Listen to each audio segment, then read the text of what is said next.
I think we're live. I think we are in, ladies and gentlemen.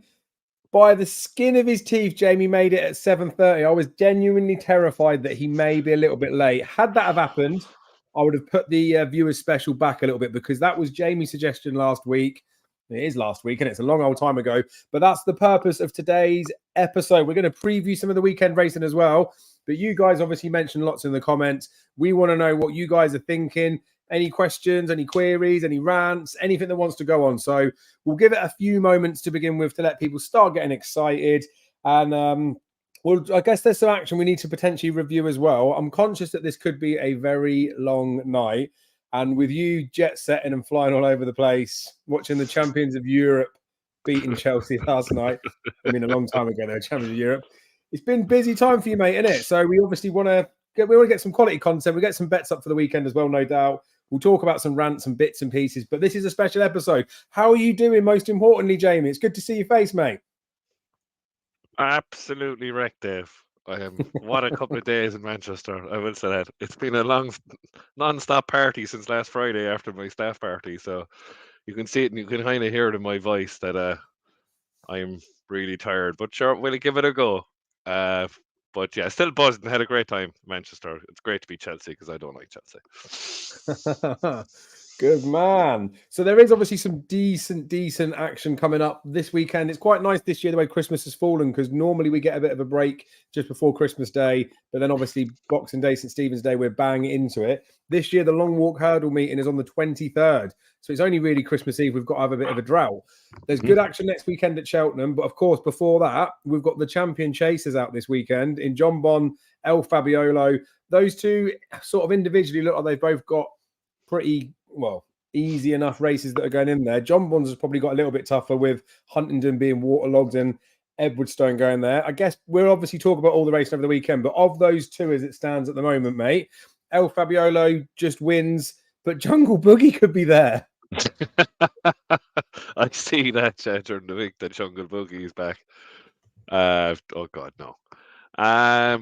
No, it's still El Fabiolo for me, Dave, until I'm proven otherwise. Yeah, and what is he? Evens for the champion chase. John Bond's about 11-4, isn't he? It would need El Fabiolo to, for some way, get beat, and for him to get beat, I guess, would mean he's got to tip up or be injured. No one wants to see that. John Bond should win the race, shouldn't he? Edwardstone's effort in the Tingle Creek last year was pretty decent, though, wasn't it? If he put up one of those performances again, that would probably be the hardest thing John Bond's come up against. But it sort of seems the shadow of a horse. That run at the Slough, he didn't really look like he could get anywhere near him, did he? No. And we were there, obviously, on the line, up by the line, by the last fence, actually, sorry. John Bond seems to me that he wins his race in the middle of the race, especially around Cheltenham. You could see it, like, they say if you take it up at the water jump in the champion chase, and you go for home, you're on a good one.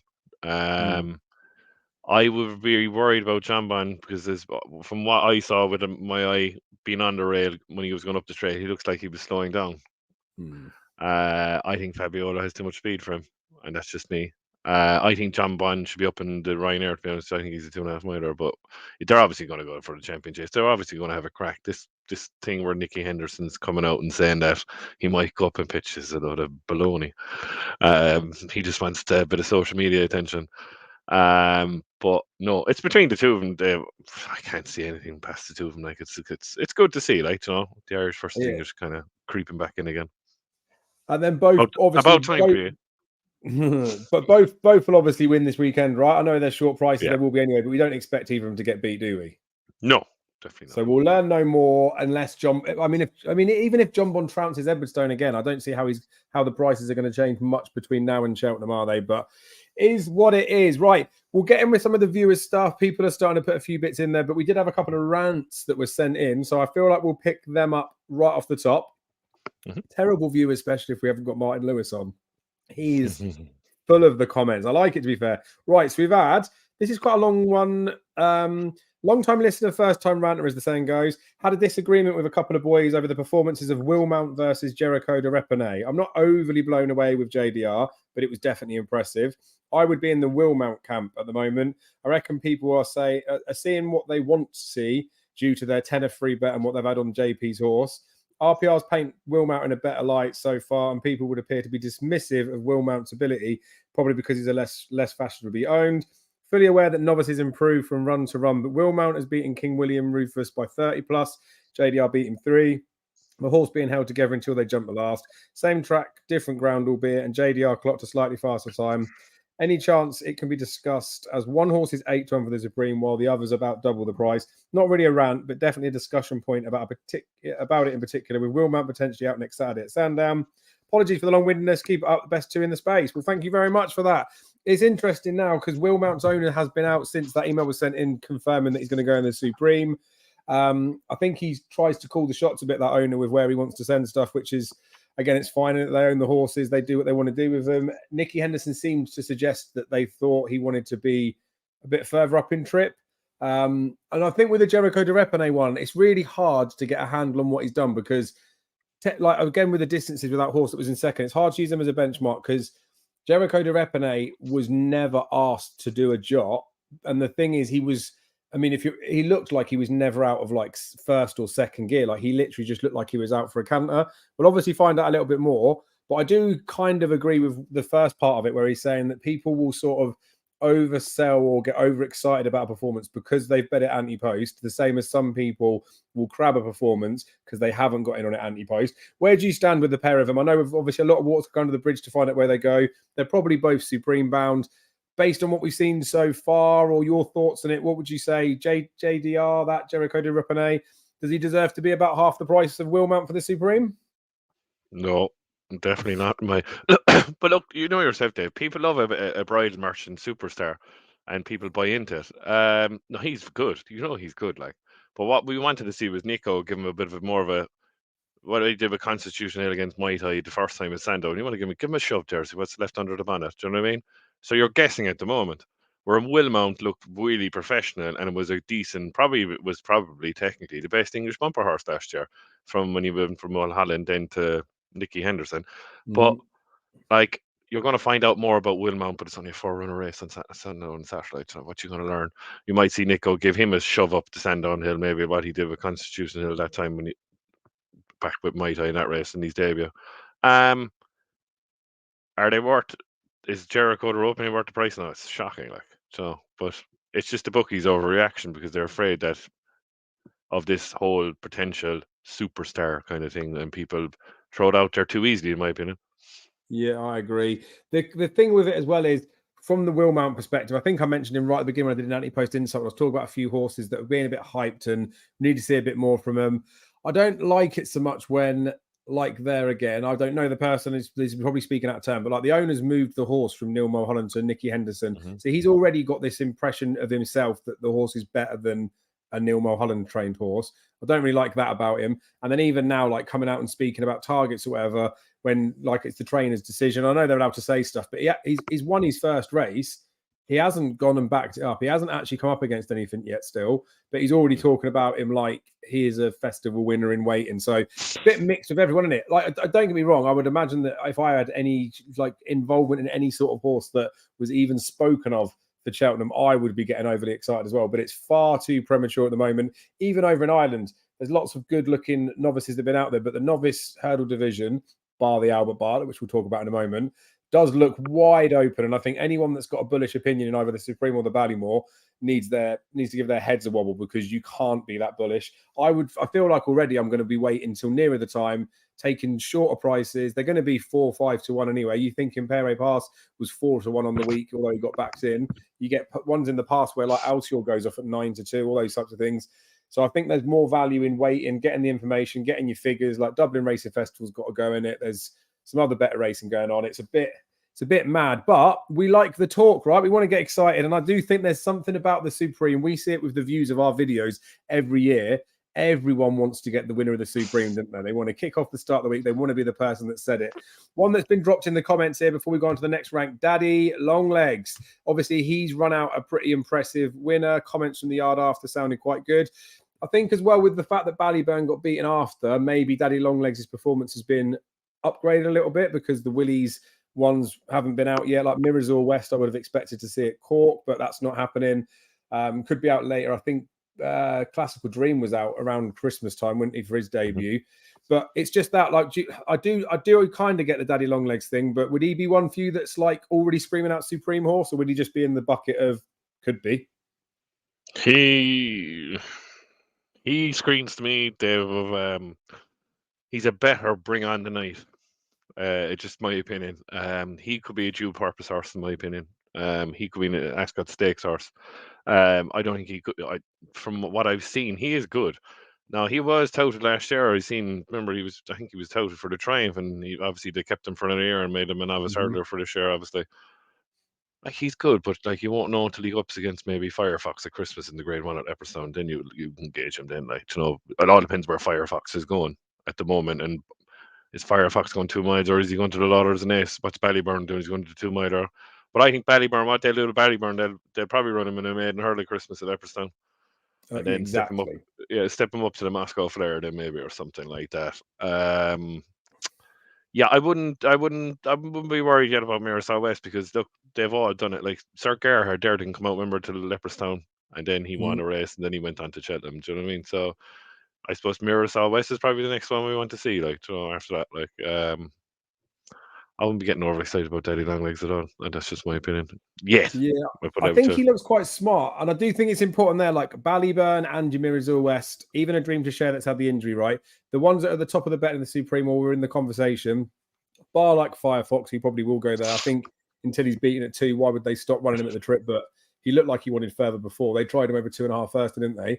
But Daddy Longlegs in that race, you'll talk about at Christmas, right? I know the previews for this weekend, but he's 6-1 still for the future champion novices hurdle, and people are putting him up and betting him for the Supreme at 12s, 14s, and 16s. Now, surely, if you think he's going to win a Supreme, he cannot get beat at Christmas when he's got none of the British horses to run against, and Ballyburn, or Mirror West, or a Dream to Share. So if anyone's thinking of having a bet on Daddy Longlegs, I know it is all about Cheltenham, but steam in for the future champion novices. I've had a bet on him. I've had 50 held on him at 6-1 for the future champion novices. I see no reason why he wouldn't go there. Like you say, Ballyburn will just run in another maiden. Like, they don't need to run him in graded company to retain his novice status. You can get him a win, and then you can stick him after, couldn't you? But yeah, it's one of those, isn't it? It is all about Cheltenham, but there's a time and a place to get stuck into stuff. We'll go on to another rant. This was a voice note that was sent in, and I haven't played it, so it's not quite. Is it past the watershed? What's the watershed? Fuck it. If I swear now, there you go. I've sworn. If I swear now, they're allowed to swear. I don't know what this one is. Okay, so this one says I'm still getting charged for a tipping service that I left. I mean, do we care? Right. So I was part of a pay Discord group a few months back when I ended up leaving the group. But the last 2 months since then, this guy who runs the group has still been charging my bank account $99 a month for the last 2 months without me being in the group. I have had to chase him up to get the money back. I was just really annoyed with this and thought I'd send a rant in. Anyway, all the best and Merry Christmas. Is that a Welsh robot, first and foremost? That's mental. Well, I mean, to be fair, this is the place and the safe space to do it. If you're getting pissed off about shit, when you feel like you can't do anything, send a little vent into us. I mean, it is a tricky one of those situations, isn't it? Can't speak, don't know who the person is, don't really, again, I don't want to say I don't care, but I do, like, to an extent. But at the end of the day, is what it is, isn't it? Like, you paid for something, you've cancelled it. I'm sure they'll give you the money back.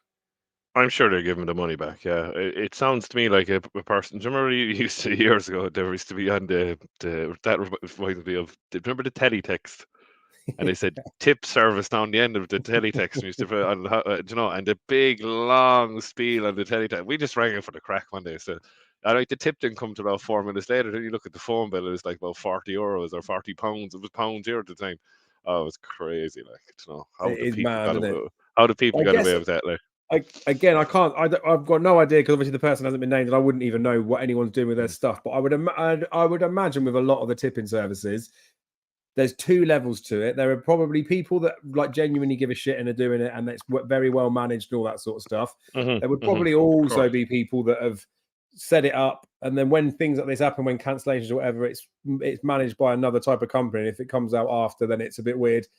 Again, it doesn't matter. Like, I don't want to pick on the rant or anything, but if you've cancelled a service and you've had to, they've taken like 2 months out on the spin, why would you not notice it on the first month, or just cancel the direct debit yourself? I don't know how they work anyway, but yeah, just rant away, send it in with us, but don't go paying for tips would be my advice. But then pay for tips if you want tips. Do whatever you want on it. People can do what they want. But yeah, obviously it's annoying on it. If you pay for a service and then someone's not giving you it and then you're still getting charged, pisses me right off. Lord knows I like to moan about shit. Right. They were the two that were sent in. There was, I think, one from the week before that I might be able to read that I didn't read before. So, this one makes me laugh. The only reason I didn't read it last week is because I started to read it and I thought it could be about me. And I didn't want to read it out in case it was. But it isn't about me because the person's emailed in again about it saying, why didn't it get read last week? So basically, I'm not going to name the person that said this because I don't think it's fair. I'm not going to name the person or the things anyway out there because they didn't specifically say anyone, but they did some hints. So I don't even want to drop their hints. But they're basically saying, you know, when someone, like we're in anything, when someone just copies other people's things, so like plagiarism, isn't it? When you just take someone else's stuff and then just share it as your own. This person just says he gets really pissed off that he's got a Twitter timeline where he follows multiple accounts that he likes their information, all that sort of stuff. And then there's one account that he also follows that just retweets what they've done, but rather than retweeting it, just copies and pastes the text and shares it as though it's news from them.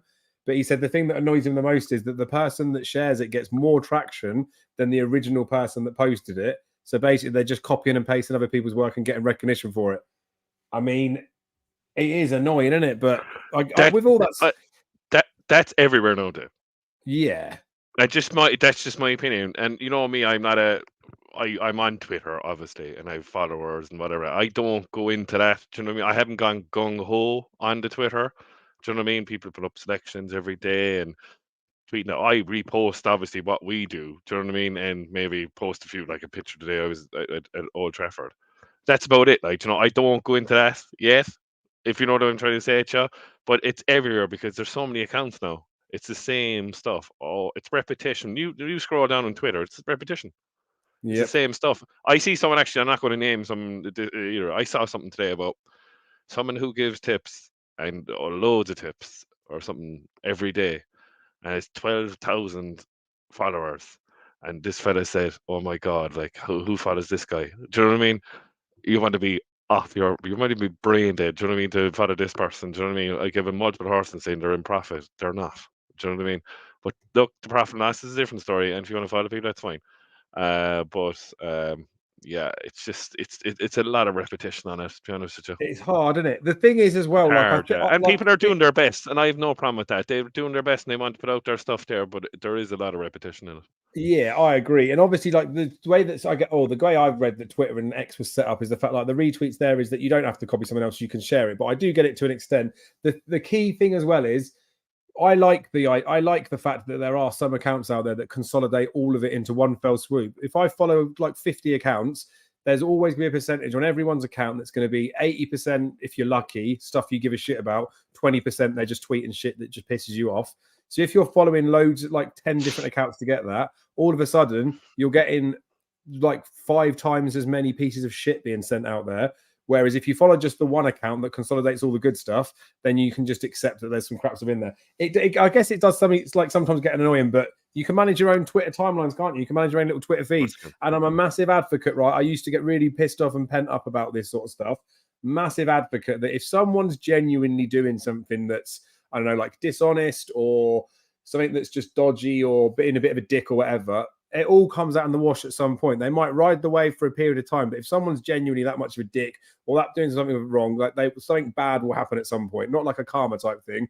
I just mean people will get shown up. So people that are given opportunities, they will fuck it up for themselves. They don't deserve it. People, if they're given opportunities and they continue to do well, then fair play to them. Maybe it's the people that are moaning about it that got the problem. Right, we must have some stuff in the comments from people. We'll go to that just after, right? 90 minutes in. I do need to quickly ask you, did you watch The Sun Hat today? Chapeau de Soleil. It's French for sun hat. Come on. Oh, God. I actually saw, with your big, proud picture on Chichi. Oh, yes, Dave Cheltenham. What a pick. They've upped their game. They got a new company and doing some of that stuff. So, like, when they did all my tips stuff and then they spread them across, that actually looked like pretty good graphic, but they asked me to send a picture in to put as the profile on the website. I didn't realize they were going to start spamming it all over Twitter, so I'm going to have to get that retaken because that's bad. How do you mean retaken? How do you mean retaken? What, they put too many filters on it? Yeah, I saw today the end of the clip. I was actually coming down from the airport. And I saw the clip on it, and Shapo de Soleil. And I'm a bit worried about Patrick Mullins. Says he's a good horse, but he needs heavy ground, and obviously he needs to go left-handed. You can see he wants to go left-handed because he was tugging all the way left. Do you know what I mean? You could see him tugging up the straight. You know, he fell at the second last. Well, he didn't really fall. It was a bit of a skew whiff jump.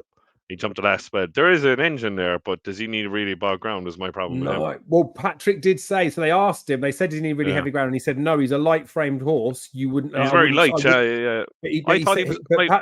Patrick did say that he doesn't think he needs heavy ground. He thinks he'd go on anything. He said there's no reason to think he wouldn't go on anything. When I saw his point to my eye, he looked all speed. Now he reckons he's a stair, so I don't know. I mean, forget Limerick. You. I presume it's going to be Limerick at Christmas, but then he wants to go right. He wants to go left-handed, and that seems the obvious race for him. The one for him. What's the 2 mile 6 Dublin Racing Festival? The Nathaniel Lacey's. Oh, there's Nathaniel Lacey, yeah.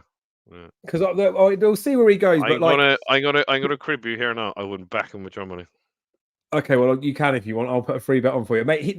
My biggest concern with him, right, was I think it was either the 4th or the 5th. There was plenty of hurdles today, weren't there? Either the 4th or the 5th. The first one where they show the camera angle like more on the front, he went over it and he stuck his fucking leg out. And as much as Patrick was up on him and he was fine, I would say 9 times out of 10 a horse falls when they does that. And this isn't to like boost him. It's just it was one of those cases where 9 times out of 10 he would have fallen. And today was the day where he just got away with it. His jumping was a little bit sloppy, wasn't it? I do like the fact though that when Patrick did ask him after he made that mistake, and then he asked him a little bit, he did glide across the ground. He is a good horse. Patrick did say post-race as well, right? That he, after his first run when he was hanging, Patrick was saying it was more because he was pulling him back the other way. So I think he was fighting him a bit. But I don't know. I guess like lots of you guys will know this. I almost put it in the column, but no one really reads it, I don't think anyway. But he had the Australian noseband on today, right? So it's the orange bit that goes down there and comes across. It moves their tongue about in there. They can't go over the top, but it stops horses being keen. And I don't know if people know this or not, and I can't speak for Close Sutton, but you know when a horse wears a hood because it's too keen, most yards will try them in the Australian noseband at home, and if that stops them being keen, they don't even resort to the hood. So the fact that he was able to race in that and he got away with it was like semi-positive, and it may have been that he was keen or feeling something last year because Patrick said he lost a load of weight. They could barely train him, and they were impressed with what he did at the bumper. But he said they thought he was a graded bumper horse last year. He said after today, I think he said there he will. I think he'll be able to prove himself as a grade, like not even a graded horse. He said a grade 1 hurdler. So like it was pretty good plaudits. And Patrick said himself as well, like he's fallen on 1 to 10 shots in that race. He's fucked up in that race year after year. It's made for like a jockey like him, innit? And I think he gets a little bit nervous on him. But I was obviously going to be biased anyway. But like I was pretty impressed. Wouldn't be like you, Dave. Wouldn't be like you to be biased, no? But the Martin Brazil horse, like travelled up behind him, and I thought this might give him a bit of a race. That was 4th behind Ballyburn in the Punchestown bumper, and obviously we've got like Sladesdale in there as well. Like reasonable forms, a bit of substance to it. So it's onwards and upwards for Shapo de Soleil. Genuinely off that sort of debut, that's what I was hoping he would do. I don't think he could do any more than that. His jumping was a little bit ropey on a couple of occasions, a bit guessy, but he's a novice and he's got to improve. But I mean, I was happy. He's still 25s in places. I think that's monster, but it is early for the Albert Bartlett, innit? I will always, I say always, might not need to, but like I do typically have like 4 or 5 starts at the Albert Bartlett because you're better than 16s plus. But Martin mentioned it in here as well. 7-4 Bet365 opened him yesterday. What a fucking rick that was. And this is where it gets difficult for me, right? Especially when I'm tipping the stuff on GG or if I'm doing written columns and putting things out there or we're having a bet on the weekend. I try and get all my bets out as early as I can. This obviously wasn't on Ranting and Racing Monday because it wasn't there, but we could talk about the Tia Puminin Pere Pass race at some point. I know it's supposed to be a viewer special, and I'm not even anyone in yet. But there are times when circumstances change or things come up that you don't expect and you want to get in. But like the 7-4 was never going to last. I couldn't have got a video out quick enough to tell people to back it at the price. You can't tell people to get in, all that sort of stuff.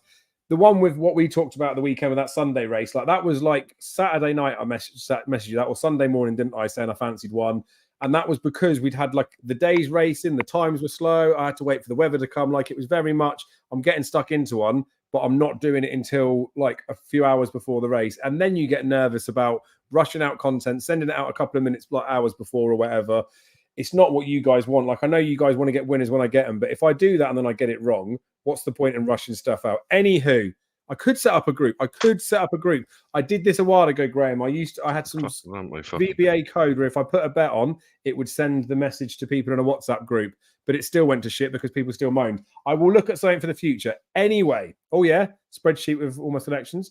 Right, should we go on to some people stuff? Let's see what people have got, yeah? Yeah. I'm going to go all the way back to the beginning. I mean, I'm not going to put them all up, but we can spin a few. Yep. Boo, don't mention other channels on here. The finishing pod lines, lads. They laughed. Well, we wouldn't laugh at you, David Parsons. Why didn't you tell us? Right, let's get on to something that's some sort of questions. Oh, I mean, that's probably one you need to address. Jamie Rennie, United fan. What are you, Michael? Well, don't say Liverpool. Go on. We like Mike Walker. So Ben Young, great shout on the hand side of the video last week. Yeah, cheers. That was a deep, like Scotty came on the show, didn't he? And we know like Scotty's like he's a very good judge. I like the fact that like he challenged us on a couple of bit of a case as well, didn't he? he made the good strong case on Hansard, didn't he? And to be fair, when we were talking about the betting without, I bet Hansard without at 5-1, 6.0 on Bet365. Because when we did the video, he was about that price anyway, wasn't he?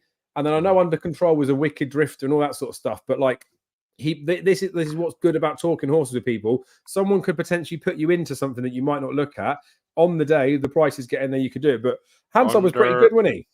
He was, yeah. I was a little bit worried after the last day when he see it out, but he did see it out well. Under Control, for me, she travelled like the best horse in the race, and then she fell in the hole and obviously needed to run. She drifted bad, didn't she? I think she might need further, and she screams of a horse that I've got my mates of mine back that year, and we're all over for the Carl Cup, Dame the Company, and hopefully she'll run there in January, like Dame the Company win, and the 2.5 mile handicap at the I think it's at the Trials Day. No, I'm certain it's the Trials Day. That Dame the Company won, and then on to the Carl Cup, and I would really like her for a Carl Cup because I think she just needs a fast pace to get her into the race. And she it's a stab in the dark, but it's something that came into my head after when I saw her run on Saturday. I was like, there's a handicap. Yeah, I'd agree. And because she travelled into it all right, didn't she? She was a wicked drifter, right? But this is where, because I put something on Twitter, didn't really get many responses from people on it. Well, got one response, I think, where people just saying, obviously, it's not like the best look. But she was a wicked drifter. But I talked about when we did this, like if you look at the stats of like handicap horses that are 6-4 or short that go and win, I still haven't gone and got the figures or asked anyone to do it for me. But like they warrant being that short a price. Under Control was never a price. I know short-term anti-post, like you could have got 2s and 3-1 about it, but that she was never a price. Don't think too many people would have got stuck in. So as much as she did drift out, I would imagine that no one had got on that much. No one was going to get stuck in at 6-4. So it was a bit of market correction to begin with, as opposed to they knew what was going on. She didn't trade very short in running, to be fair. There was a few tweets that came out after saying Under Control looked like the winner and went out like a light. Not 100% sure what people were watching. The camera angle at Newbury was bad, wasn't it, just from the arse? But she never looked like the winner in the race at all. If you took it as an impartial judge, she just looked like you said there that maybe they were going like, I don't know, like the pace wasn't there or just whatever it was with it. But I was pretty impressed with Hansard, to be fair. She screamed that she needed to run. They should have run Epatante, is what they should have done, but they're going to run her at Ascot and she's going to shit home at Ascot. Betfair Hurdle still, though, Soaring Glory, I'm so pleased he was a non-runner in the race because he was entered up at Doncaster. Doncaster was gone. He was in this race and they took him out. They wanted to get a run this weekend, but they wanted to get a run over 2 mile 4 because he's on a handicap mark that will win the Betfair Hurdle. For the thoughts of the last bit on Hansard and obviously Brentford Hope ran all right, didn't they? People are tipping both those horses up for a Betfair Hurdle. Has Eva got a chance on a Betfair Hurdle? No. Okay, agreed. Good work. Let's move down. Yeah.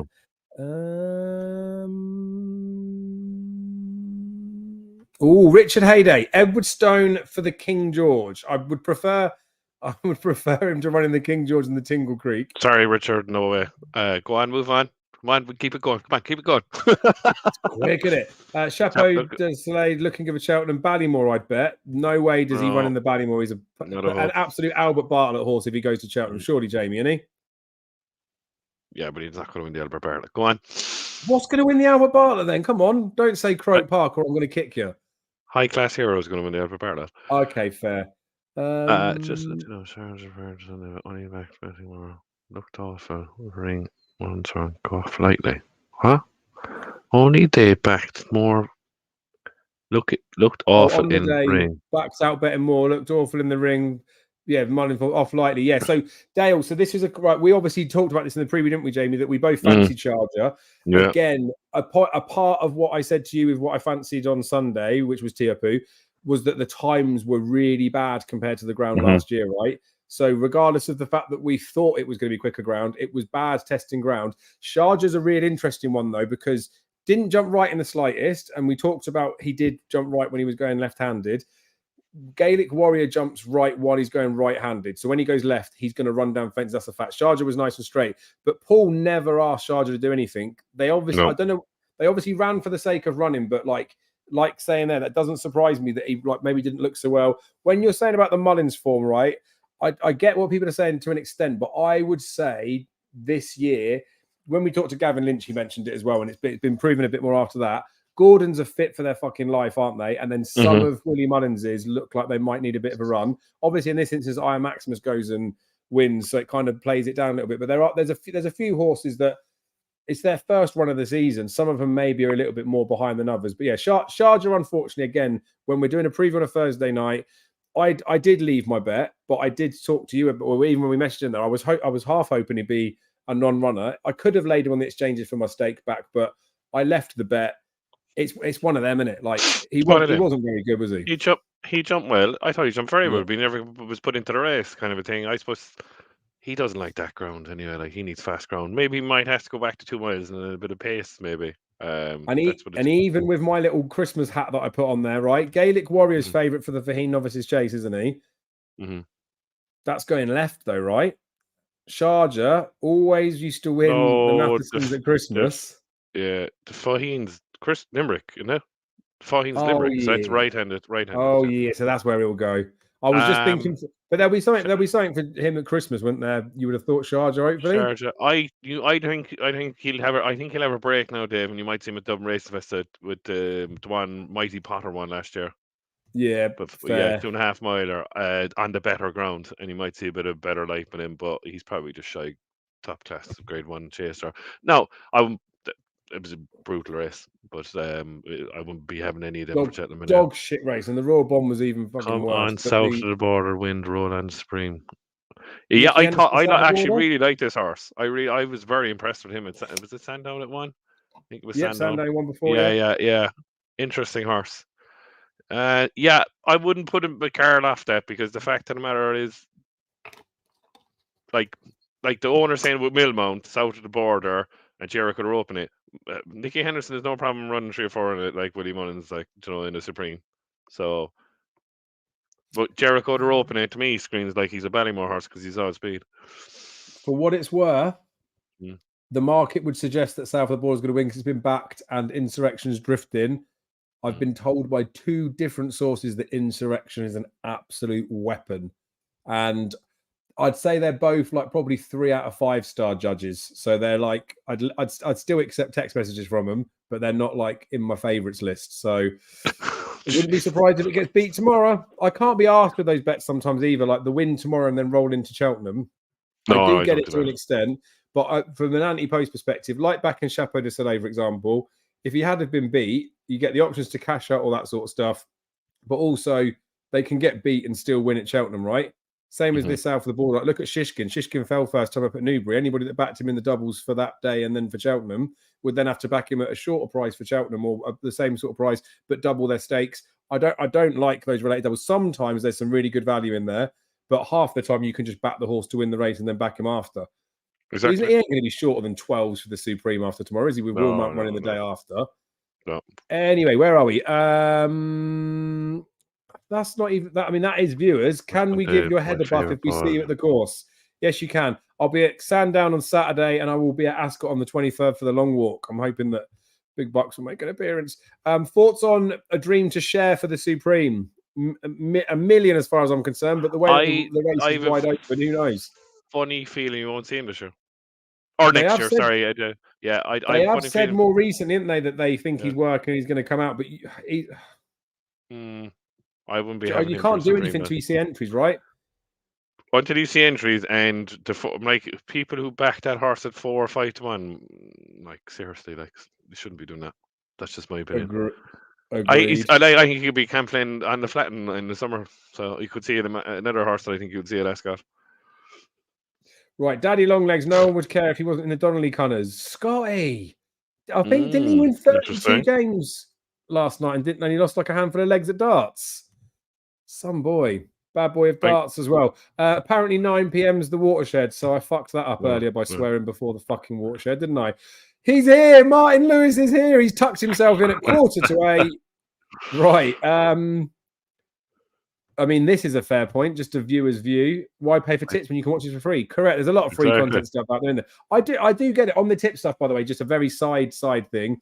I wouldn't do it because I want to bet and I want to like find out the puzzle myself. Being able to rely on yourself is a big thing for me. I do understand a lot of people that would potentially pay for a service, but that they would be, in my perspective, they're not in it for the same reasons we are. We're in it because we like the social side of it, the betting, the horses, finding a winner. We love the hard graft that goes behind it. Some people literally just want to bet winners, don't they? Or just want to gamble. And sometimes they'll get multiple tipping accounts to compare them against each other. Nothing against it, is it? If it's not for you, it's like the guitar lessons, isn't it? Yep. Fucking ring. Right. Oh, yeah. No, it's Milton Harris isn't under runner for a while. I have literally no idea what's going on in that situation, but it sounded bad when there was tweets flying about before about kids and stuff, wasn't it? But again, I have no idea, so we're not allowed to comment on that. I don't. Yep. I think they've all gone to different yards, haven't they? Or he's assistant pro's got a license now, but not placed to comment. Not so sleepy. 50s on the exchange, worth each way, heavier the better. So yeah, I think form figures on heavy is like second, first, and third or something like that. We'll come on to the preview. We will do that in a sec. But you're not the first person to have mentioned Not So Sleepy. I'm probably going to give Goshen a mention. So if you would rather tune out now, then do just that. Man, where's the exit button? Where's the exit button? Mate, without Constitution Hill, Goshen's going to be 20 to 1. I don't care. Go on. Okay. Very true. Here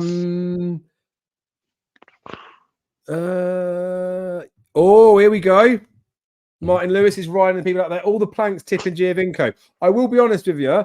The only people I think that are tipping bold Giovinco... statement, Martin Lewis. Bold statement. But they're just sharing what Lucinda's saying. I don't think there's anybody out there. Well, comments will tell me. I don't think there's a single person out there, even the people that love Giovinco, that genuinely think this is going to beat Stay Away Fay on tomorrow. Jamie, what's your view on the race? Do you think Giovinco getting the £3, which Paul Nichols correctly said, is just it's the difference between a good jump and a bad jump? Do you think that Giovinco could beat Stay Away Fay? What's the distance, Dave? I actually didn't see it. It's the Isha Chase. It's a new grade 2. It's 3 miles at Sandown on heavy ground. I can see him being very close jumping the last, but Stay Away Fay has a kick at the end. Now Giovinco is very fast enough too, as I saw in entry. I really like Stay Away Fay, but I really like Giovinco too. So I'm not going to bet the race. Who wins? So I think it's 10 to 11. Well, let's just say even money. Stay Away Fay, giving £3 to Giovinco, and Giovinco's about 5 to 2. Where would you bet? Giovinco. Yeah, exactly. And this is where Martin Lewis is right. All the planks are tipping up Giovinco. It could be the one, but I think Stay Away Fay is going to be quite good. But it's a good race, definitely up there. And again, I think people are in one camp or the other. I'm not. If it was 2.5 miles, Giovinco would kill him. But it's 3 miles, that extra bit up the hill. Stay Away Fay might get him in the end, all right. So. Agreed. And I think Sandown as well would potentially suit like the stiff uphill finish, and it can be a proper slog, can't it? Looks like a good race on paper, but again, this is where I think it's important to get other people's view in it, because it could just be the case that Stay Away Fay could do this, run him silly, and win by a distance. And I wouldn't want people to think that he's destroyed a horse that we didn't expect that. I think a lot of people could see it either, I don't know, they're being close for a period of time. if Giovinco does beat Stay Away Fay or get real close to him, that would surprise me more than Stay Away Fay slushing him. But it's exciting to get good racing, isn't it? It's very good. Yeah. These are, I mean, this is a lot of difficultness there. I don't even understand what those write-ups say. Oh, maybe talking about something. Martin Lewis is talking about the 7-4 on Shapo Delay. Let's get involved. The bumper form is shite, isn't it? What, champion bumper last year? No. I mean, it's always a little bit ropey and people get a bit excited. Too many of them now, Scotty. Get them to put some hair on for you, son. Leave me be. There we go. Back to 33s there. But honestly, it's still 25s for the race. There is one as well. I've got I know this is away from all of that sort of stuff as well, right? I was, again, because of the closeness and there's like grey areas around it, I might stick this up on the page as one of my anti-post bets because I have been doing it. Typically, I'm doing it with a column that's going out there anyway. But I need to zoom so that you can't see the barcode of it because some cunt tried to claim one of my bets the other week. This is one, right? Again, when we're talking about horses, this is one that I have done. Can you read it? Should we all know that? Agreed. But William Hill's priced it up at 25s. So if that wasn't worth a drive to the betting shop to have a go on, I don't know what is. So again, like I'm tempted to put it up. I don't know. I genuinely don't know how many people have got a William Hill account. Most people probably have got a William Hill within a certain region, but I guess a lot of people at home might not do it. So that's why I'm reluctant to put it on my anti-post thing because I don't want to be tipping something up that people can't get on. But then it's not my problem, I suppose, is it? Anyway, we'll talk about that when we come into the racing. But he's in a Attempts qualifier, like you say. We all know this anyway. That is a stupid price, right? I'll be back in horses and handicap. Yeah, I learned my lesson. No, agree. I understand. Look.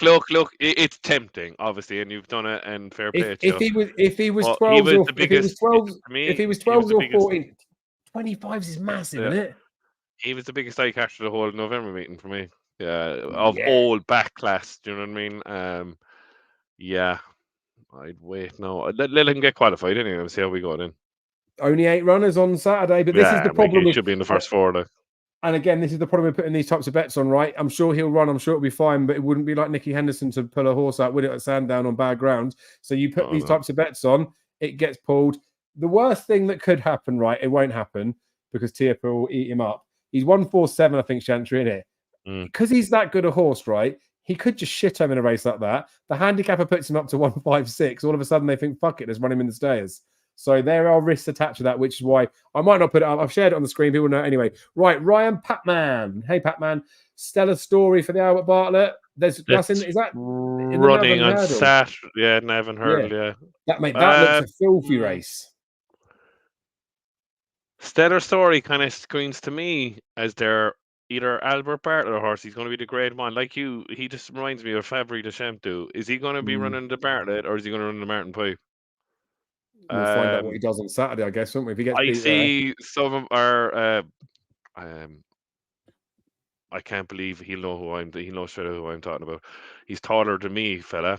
Said that King of Kingsfield might be a Martin Pipe horse. I'm sorry, no. He should be in the county hurdle. Bury him in a big field because he won't stay 2.5 miles, right?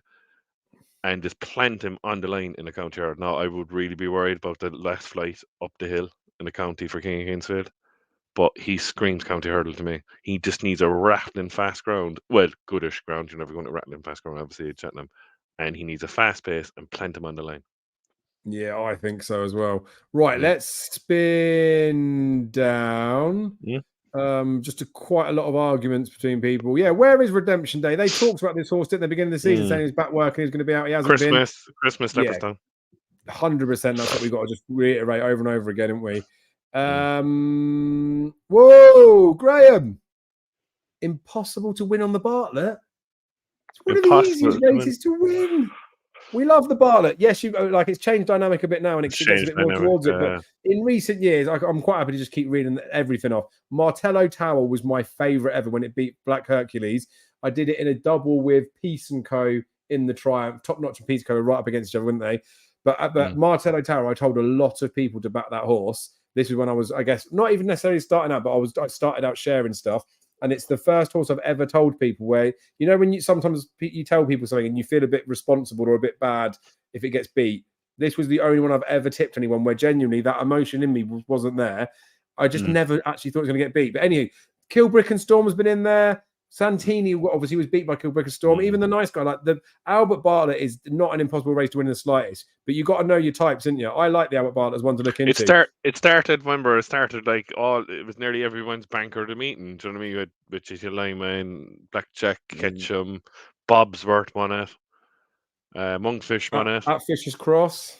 At Fisher's Cross, like a lot of favourites have won the Bartlett, but it's kind of changed dynamic now. It's gone from an experienced horse race to a more classier race, I think. Anyway, but there's never a renewal of it, because even when I put up Vanilla Air for it as well, right? You get these big prize winners. There's never been a renewal where the winners won, and I thought, oh fuck, how did that win? There's loads of races at Cheltenham where that sort of stuff can happen. I agree with you there. No, yeah, like you can find them, can't you? I suppose the one really, there was the surprising one, and he obviously went on to win a Gold Cup, was Menendo, because people forgot about the form at Allaho in do you know what kills me, right? This is the worst thing about Cheltenham with the signal, right? I backed Menendo at 50s, right? On my write-ups, I remembered now to this day that I put up Rhinestone as my lively outsider, right? We were in the pre-parade ring. Rhinestone kicked his jockey off and was fucking livid in the pre-parade. So I tried to get onto Facebook to tweet and say, don't cash out of your Rhinestone bet and I'll swap it with Menendo as my lively outsider. Couldn't do it. Menendo won. And again, where I said about that one where I tipped up Thingamajig that won, Marcelo Tower, and I felt like bad. I didn't feel bad for if it had lost. That one I felt sick. I had 25 quid on him at 50, so I won a bit of money. But again, 25 was stake in it. But I felt sick after because I couldn't tell other people to back it. But the thing is, when Menendo did that, right, he did all the donkey work for Allaho the week before, the Mercedes-Benz, didn't he? He shouldn't have been 50s. The price discrepancy was stupid. Yeah. But they're all... Penn Hill was my best winner ever, yeah. Penn Hill. Yeah, we did Penn Hill. My brother-in-law put me on to him, to be fair. We were betting him we thought he was a Ballymore horse, and then we were looking on the exchanges, and he was big prices for the Albert Bartlett. And my brother-in-law said, I don't really care. I'm going to back him for it anyway. I like those horses, right? Like Penn Hill. Now, it's the old style way of thinking of a Bartlett. And you know what I mean, Harry, as well? Yeah, and kind of an ex-flat horse. Runs at 2, wins at 2. Then goes up to 2.5, gets kind of beaten. I got beaten at Galway that summer, and I was certain or did it win? I can't remember. And then put away, and then first time at 3 miles. Always watch out for that. I love that. The 2 mile speed is so important, isn't it? Yeah, it's so important in our Bartlett. It's just my opinion. No, you obviously have your out and out stairs win the suit. It's a tricky race. I agree what he's saying, but we'll give you the winner. Fuck it. It's good. It's always. I agree in a way. It's kind of the hardest puzzle to work out of the 3 novice hurdles, in my opinion, which is good. Some questions for the show. We got some questions from Lee, so thank you, Lee. This is really well timed. Right, some questions for the show. Question 1. What would be the best storyline at this year's Cheltenham Festival? Go, Jamie, go. Gut instinct. Anything's fine. Not being judged. Ooh, best storyline. I'll go first if you want. Yeah, go ahead there. I must put on my charger there. My bloody battery's going. So for me, the best storyline at the Cheltenham Festival this year, obviously there could be an abundance of it, and obviously shove yours in the comments as well, because you could probably find a better one. But for me, the best storyline would be if John Bon actually won the champion chase, right? I know I talked about him when he was a novice hurdler, that people would get excited because he's the full brother to Duvan, and you got to tread carefully. I've talked about the relation thing, how many siblings have both won at Cheltenham. Like, it's hard enough to get one good kid, and I was talking about things like Messi's brother works in a gym, or Ronaldo's brother cleans cars, or whatever it is. Like, you don't just because they're related doesn't mean it's them. But then you get Serena and Venus, didn't you? They were both quite good. So I'm a bit like Team John Bon this year. It's not from a betting perspective, but I do think that John Bon's got ability. So for me, I think it would be a really good storyline if John Bon did manage to get a festival win. Storyline the old Duvan brother. Festival. That's after throwing me a bit, because like storylines happen afterwards, don't they? Do you know what I mean? I mean, who knows, isn't it? You don't have to answer it. We'll move on to. You could do question 2 then. What are your 3 bankers for the Cheltenham Festival? 3 bankers. El Fabiola. That's ruined my storyline. Gaelic and the Turners. No. Facile Vega in the Arkle. No. Constitution Hill. Allegory to Vassie in the Mayor's Chase. Fuck, he's giving us prices as well. Go on, one more. Gallup the Champ still win the Gold Cup. Good man. Right. This brings us on nicely to Craig's one. Convince me Gaelic Warrior doesn't win a race at Cheltenham. I wouldn't disagree with Craig there 100%. I'd be very worried about him. I would, yeah. Now, it's going to take a very good ride to win it on him. Do you know what I mean? It's going to be Townend. Now, like as we said, Townend buried him in the corner at Leopardstown, put him up the rail. He was fine. Then, obviously, when he jumped the last thing, my heart was in my mouth because I had everything I had on him that day in that handicap at Leopardstown, and I was standing in the stand. I goes, if he doesn't win, I'm in trouble. And then he jumped at a big out to the right hand side. I was like, oh no! But he still had the speed to get up. That's right. When he comes out, like Town is gonna have to keep him in the second last, and then bring him out. And then is he going to end up over on the far side of the old track by the rail? Do you know what I mean? To get him up. See, that's what hindsight's a great thing, Dave, because last year at the Mighty Potter, right? I forgot, and I said it after my race, and I fancy Stage Star as a saver. Coming around, and Mighty Potter won at Dublin Raceway, but he was all the way up the rail, like that, up the straight, and it was up towards the stand right in front of us, and the rail helped him go straight all the way up. He jumped then perfectly. I thought he jumped well in the Mighty Potter in the turners, and then there was no rail. There's no rail in the new track all the way up to the line on the right hand side of the track if they're looking straight up towards the stands. That's what I'd be worried about, Gaelic Warrior. He might do a might bite on it. Yeah, well, I can convince you. But still might win. Do you know what I mean? He's so talented.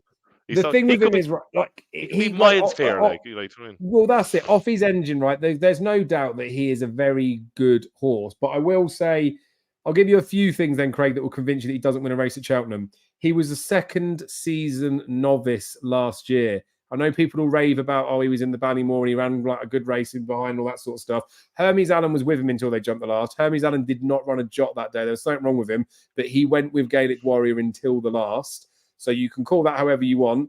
In this Turners, where they're both going to run against each other, Hermes Allen, that wasn't even running to his best, was with him until the last anyway.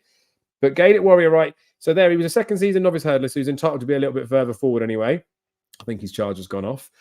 He was entitled to be a bit further forward anyway. He does jump right-handed, and over fences, like Jamie said there, they buried him in, and he still jumped right going right. You can't do that over fences. If you have an inclination to jump one way or the other, you would hope that if you're going the right way around, that inclination goes. So look at Florian Porter, hanging badly when he went right-handed. He needs to go the other way around. When he runs at Cheltenham, he did that on his debut, didn't he? He didn't hang. He was fine. He wasn't hanging left and lugging into there. And the course does open up as well. So he's got a load of ability. He's got a massive engine in there. The race might not end up being the deepest, but I do just think that he can't afford to do that going around Cheltenham. So if they ran him in the Brown Advisory, he'd be going too far. I know he confirmed his stamina at Punchestown, but it's an easy 3 miles there. Classical Dream got that, didn't he? The Turners would be the race that he would go in. And I think that if they bury him, then obviously he can't make the pace that fast. So tactically, they could do whatever they want in there. I think it would be fast enough anyway, but he would be better if he didn't have jumping issues or inclinations to hang. He would be the best horse to just go out and do an Allaho and just sprint clear. Now, Jamie's already talked about this, right? And he's 100,000,000% right. This horse wins the 2024 King George. So it isn't all about fucking Cheltenham.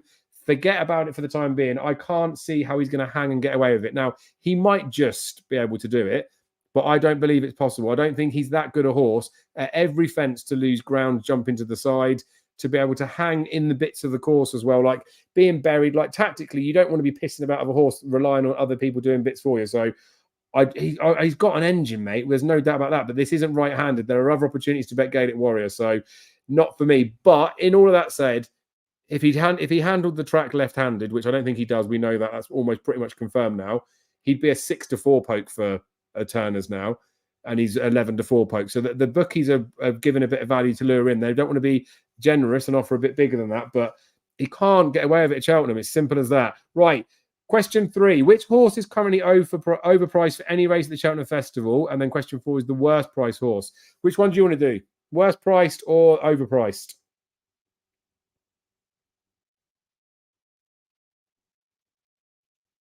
Oh, mute. Ah, there we go. I still think High Class Hero is overpriced for the Albert Bartlett, and the worst price horse at Cheltenham at the moment is Lossimo for the Mayor's Hurdle. Oh, nice. Right, currently overpriced for any race at the Cheltenham Festival. I will say, I'm going to go sort of in line with Jamie. I'm going to say Lossy Mal for the Champion Hurdle. She's 33. He's betting without Constitution in there. Willie Money's like the Champion Hurdler. State Man in Pere Pass are going to be much of a muchness. Lossy Mouth might end up in the Champion Hurdle. Each way at 33s without the favourite. I don't know what sort of price she'd be, but when they go non-run and no bet for Christmas, she'd be an 8-1 pipe for a Champion Hurdle, which is mad. Worst price horse of the festival is Fast or Slow. He's got no fucking chance in the Gold Cup, but open to interpretation, right? Let's move on before Jamie stops having a go at me. Oh, that's a bold statement. Please shove some more questions in there. Yeah. Question 1. Which meeting is your favourite, excluding the Cheltenham Festival? I mean, I love the November meeting, but I do like Racing Festival. Yeah, it's, I do it's like. by far the best. Personally, myself, I love Clarny in May. Come to Clarny. Deck and Clarny, I met there last year. Deck, if you're watching. Great time. It's just a nice place. It's lovely, relaxing. Racing is not too bad in May. July and August now it gets worse, trust me. But it's a good social day. Great town to go out in Clarny. I'm promoting Clarny and I'm from Tralee, which is people will credit me for that. Who know me. But I really like Clarny. I used to love Galway years ago. I used to love Galway. Used to go religiously to Galway, but I just don't go anymore. It's just not as good as it was before. It's an expensive trip, Galway, trust me. It's too specialist to track as well, I think, isn't it? It is, yeah. I used to love it. I used to always pick winners there, and I just went too gung ho on it and just don't like it anymore. But Clarny, I like Listowel, they're close to me. But I love Clarny and May. It's just something about it. Stop sucking yourself off, dog. Right, who's your biggest nap banker over the Christmas period? I'll let you field that one as well. Which is the nap banker? That'll get you riled. Gaelic Warrior when the Fahina Limerick on St. Siemens' Day. 4 to 6, I think he is with one firm, and he's like 1 to 3 everywhere else. But it's fine. We didn't ask for prices. Michael Walker is a Liverpool fan, so be nice to Michael Walker. We like Michael Walker. Question 3: who's your go-to judge when it comes to tips for memorable cliff horse? Go-to people when it comes to tips of who I look at still religiously, price-wise. Daryl Carter and Andy Holding. They're the 3 I like. I've always liked the 3 of them. I just look at them. I don't look at anybody else. I look at yours, look at mine, look at food lights from obviously on Twitter and all that. I'm not going to name, there's too many of them, but they're my 3 go-to always. Yeah. Nice. I've had a bundle of cliff horses in my time as well. There's one that I can't think of at the moment that is like killing me because I can't remember the name of the horse. But it's like I have two off the top of my head straight away, and they both were trained by Willie Mullins, and they both start with M. One was Melon, and the other one was Min. And I nearly lost my voice that day when he won the Ryanair Min. And all my friends said to me, Jamie Ryan has finally won money on Min. I loved Min, and I loved Melon too, and I love Sam Crow as well. And Sam Crow beats me in the Turners, and I nearly got sick in my point when I saw that. That was one where we're talking about those anti-post bets where they get beaten and they come back. Sam Crow, I had in a shit Trixie, right, at prices. I didn't even remember that I had the bet. I think he was going on to whatever was in the stayers as well. The one that got beat in there was going for stupid money off the back of that. But I had 2 with Sam Crow going in it. I'm trying to think of way back years ago. A more recent cliff horse. I literally just thought of it and I've forgotten it again. Oh no! Recent one, which is like the ill-fated Armad. I used to back Armad every single year for the Ryanair. They would never step him up. I just thought going out the clappers, and I'm trying to think of a really before we move on. I'm just trying to think of a really old horse I used to back. Best mate. No, I used to back. I can't think of. It'll come to me. Right. Let's move down. Epitaph. Sorry, I'm talking about Lucia. Sorry, Lucia. I keep doing it all the time, don't I? Josh Stacey likes bad for the Betfair hurdle. I might be speaking out of turn here. I probably am. I think Josh Stacey likes a lot of Ben Pauling horses. I'll just give you that as a word. Too quick for King George for Everstone. Yep. What's your most memorable racing moment at a race course? I have multiple ones of these, but the worst, like the worst accumulation of stuff, right? That like, I mean, it wouldn't, and I don't mean to say this in jest to like take the mick out of the situation or anything, but the way that it needs to be described is single farm payment got done on the head bob in the Ultima, right? And my dad loves a good bet. Tom Portu. Tom Portu. Yeah. So anyway, thanks for bringing that up. So my dad, right, loves a good bet for Cheltenham. I like to be really structured, don't I? Like I want to try and get cover across races. I like to try and make sure I've got a balanced book. I want to make sure that I'm not just relying on one horse. My dad, not so much, right? My dad's the sort of person where he doesn't really need to bet for money, but he would bet £1 on a horse that he felt like he likes. And then on another day, he might stick £20 on a horse. Like he's very, like his staking's a bit all over the shop. He doesn't really care too much. Anyway, single farm payment. We were doing our bets before, right? So we used to do this thing called a champagne pony, which was the horse that won you the most money. You had to buy a bottle of champagne. We had a picture pony, so the horse that you most wanted to win, and you would have bought a picture of him at Cheltenham because you used to be able to get the printouts of it. There was a hat pony that if it won, that would make you look stupid. So you'd have to buy a hat. If it won, you do this another stuff, right? So when we did the list, we got our little printouts out to see how much money we had on certain horses. My dad had 90% of his betting of the whole of Cheltenham on single farm payment. It got done in the head bob, right? The other 10% that no, it wasn't. I tell you, like what it wasn't 90%. It was probably like 80% of it. The other 20% was on Mike Bite and the RSA. So when Mike Bite went for a walk, right, my dad's just been done in that photo. Mike Bite went for a walk. Me and my mate Liam went and watched it in the Guinness Village. My mate Dom and my mate Dom and my dad were stood on, the new bridge that goes over Cheltenham, over the winners. They were stood up there. We ran across the line, and then Mike Bite obviously dodged, and then we thought the Whisper might have got up. And then my mate Liam said, "We need to go stand under that bridge because if Mike Bite's been beaten, your old man's jumping off." By the time we didn't see the result, but what it's like at the Guinness Village. We just pushed our way through the Guinness Village. By the time we got out, we saw my dad and Dom jump at the top, so we knew that he'd won. But it was one of those, those tiny fine margins of how close it can be from despair and like delight. My dad was buzzing off his tits after that, but literally the day before, it was like one of the worst days ever. So I still remember that now. I got on to my race member, but actually that day we were beside the bar and the missus was heavily pregnant with my daughter, and she came down because she was bored. Like she said, "Oh my god!" And she said she saw the other side of me when it came to gambling on that day when my bite got up. No, I got bite. I had my bite, and I thought, oh no, he's not up. My Cheltenham was ruined. And then when he did the announcement, I knocked everyone's pint, I'd say, went all over the floor, and I got up and I bought it. I'd say the whole bar, and they're looking at me, huh? I goes, yeah, that's how much money I had on that horse. I nearly cried. I went Snow White. Miss said you went Snow White when it did it. My favorite memory, I always say to everybody, I have two. To come to me straight away, but this is always going to be my favorite. My first Cheltenham was 2003, and there was a horse. My brother was actually very ill at the time, and my dad was contemplating not going. And I was like, oh no. And we were going through the big, huge racing post where I had all the entries, and I said, Dad, I have one winner for Cheltenham. He said, we're going to have loads of winners, but I have one winner. And he goes, you're sad about that horse. Spirit Leader will win the county hurdle. He said, how is that horse going to win the county hurdle for Jessica Harrington? He said, he's after winning the William Hill Handicap Hurdle on Tingle Creek Day. He's after winning the so-called trophy. Sure, he's too high in the handicap now. Nah, I'm telling you. And then I was sick that Norman Williamson was on it, and they put Garrity on it, and Garrity went top jockey that day, beat Richard Johnson to win the top jockey that year. And I remember, I think I was the only person in the stand, right? I think there was a huge gamble on a Charlie Swan horse, and I went, look at this, lads. And I saw my whole hand look left and looked right at Cheltenham, and nobody had it. And I was like, yes.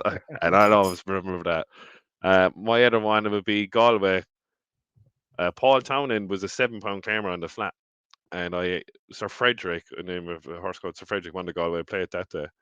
I did the jackpot for 70 grand in a 3-litre MG Rover car, and Paul Townend lost by a smidge in the jackpot. And that day I had 6 winners in a second, and I went out with a load of money, and we went down to the nightclub, and we stopped in bars all the way down. And we went into the nightclub, and I said to the lads, "How much do you have in your pocket?" One lad said, "About 8 grand." "How much do you have in your pocket, Jamie?" "Well, about 4 grand." He said, "We better go into the private bar here right quick and get champagne, or we're all going to get robbed." I'd say between the 5 of us, we had about over 20 grand in our pockets, and it was all cashed in, like. And yeah, good times. Jesus, I think I got 15 quid in the car when I went to William, and I had to go to a cash machine to get some cash out. Right, we'll keep moving on. Loads of people are saying Ilal Antiques. I don't know where that's come from, but we'll just Ilal Antique. Monbeg Genius for the Welsh National. Again, I'll quote the 2 lads that I watched today. I kind of agree with what Blair White says, that I'd be very worried him in the bog over 3.5 miles. I think he needs good ground. Very worried. Now, he stays all day, obviously. He does, and he is classy, but not for me. Yep, true. Dave, are you with Stay Away Fay or Giovinco for tomorrow? Scotty, we've addressed that. Stay Away Fay should shit home, but it's not. That's the sort of one, right? I will not be steaming in or punting like I did with a Shapo Soleil today. Like it's not one of those where I see it in there. Some of these horses, I would rather see Stay Away Fay bolt up and then potentially look at the Brown Advisory and bet him in there. Like I know I've done Florin Porter, but you're going to cover yourself to an extent. But I wouldn't want to be getting stuck into him before he runs at Sandown, because I do expect him to win. Just typical Nichols, isn't it? Just every now and again just gets a horse that doesn't perform, or typical Nichols gets them beat, but then gets them ready for the big day in the spring. So, I mean, with Stay Away Fay, definitely think a much better horse than Giovinco. Whoa. Can we, mods? Agreed. Mods, can we kick him out the chat, please? Mods. No, agreed. Totally agreed, Craig. Fair play to you. Go on. Should done it. Agree, totally agree. Dr. Welsh Magic, yeah. Right, would agree with the comments as well. Stay Away Fay and a canter. Stay Away Fay bolts up. Right. Sarcastic Dave. What time does he run the bookies fight? Captain Teague lost to an Evan horse today. Horse, agreed. Yeah, I know. Oh yeah, but say that about the bumper form. What did I tell you all in my first anti-post insight video? He's a doyen. They're forward horses. He's only going to regress. Forget the fact he's a 5-year-old. They just get worse. Okay, tongue in cheek. We'll let you off for that one. Oh, right, Craig. You can walk out of the conversation now, and on your way out, you're allowed to take Goshen with you. Dashel Drasher for the Stayers. Dashel Drasher. I told all of you he was the bet in that race at Newbury. He was the bet. He won. Happy days, me. How fucking close was he to getting beat, though, Jamie? They're awful horses. Teapu wins the Stayers. Everyone can get fucked. Yeah, I'm starting to agree with you know. That's yes, a bad sign. Come on, the boy. But I do agree with Craig, right, with this stuff. Won him last week, worth a punt. That would be very much like my I understand that stuff. If you want a few quid, stick a tenner on him, because otherwise you'll be fuming if you don't. Look at Jamie, Darryl with his Side of Burley thing last year. I was literally watching the race with him. He said to me, "Please, Dave, have a 5 each way on him." And I saw he was only 33s or 25s in the end. I was like, "Oh, fuck it, I'm not backing him now." You feel like a twat just for not having a tenner on him when at that price, didn't you? So if it comes into your mind and you've won a bit of money, you know you're going to get a run for your money or whatever, don't let us put you off, but I mean, pick better horses. West Balboa. Why are people just shouting horses' names? Nailed on. Oh my God. Right. Whoa. Right. We are doing a weekend preview, so we can start to allude into this stuff. I mean, I don't know if you've looked at the London National. Jamie, fuck me. I'm right. I am more than happy to be completely wrong, like the Blue King Daru, Beauport, and the fucking Lucinda Russell horse or Venetia Williams horse, whatever the fuck it is. We'll go on to the race at some point. But Beauport wouldn't get. It's 3 miles, 4.5 furlongs at Sandown. It's like basically 4 miles. Beauport will not get there, even in a fucking car. But he's like favourite. The other one's the second favourite. Like, they're terrible prices. But I mean, I could be wrong. It's a bit of a dodgy one, isn't it? Oh, Hauke for the mares. I've already talked about it. Hauke Yeah. needs to go. She needs to go for the Turners, mate. No, she'll run the mare's chase. She's 66-1 for the Turners. The Turners is a grade 1. The Mare's Chase is a grade 2. She's taken on novices. It will be Gaelic Warrior will scare off half the field, and she doesn't jump right. It's Gordon Elliott. It's not Henry de Bromhead. I know it's Kenneth Alexander. Get her in there because I've backed her at 110 on the exchanges. And I'll get $2,000 if she runs. If they said they're running in the Turners though, what price would she be? 8s? Probably, yeah. Wouldn't be far. You wouldn't be far wrong. So I'm hoping that the Mares division, like Zenta, for example, going against Harmonia Maker, I'm hoping the Mares Chase starts to hot up and she decides to take the easier option. But then look at that, like sure, Zenta or Harmonia Maker could end up Turner's horse as well, couldn't they? That might work out to be a half decent race because I think a few people will know it was the race that Warrior's gettable, wouldn't they? It was the race that Imperavius beat Dino Blue last year, wasn't it? Yeah, it's a very informative race. Very informative race. Spurs, Zenta still gets the four-year-old wait for age allowance, doesn't she? Spurs to win tonight, minus a goal, 7-4, better the century. GSI. Ooh. Bookies 4, come back to him. Who would ever back those bottlers at any price? But anyway, go on. Sorry, Bookies 4. Who's your favorite racing presenter? Centre.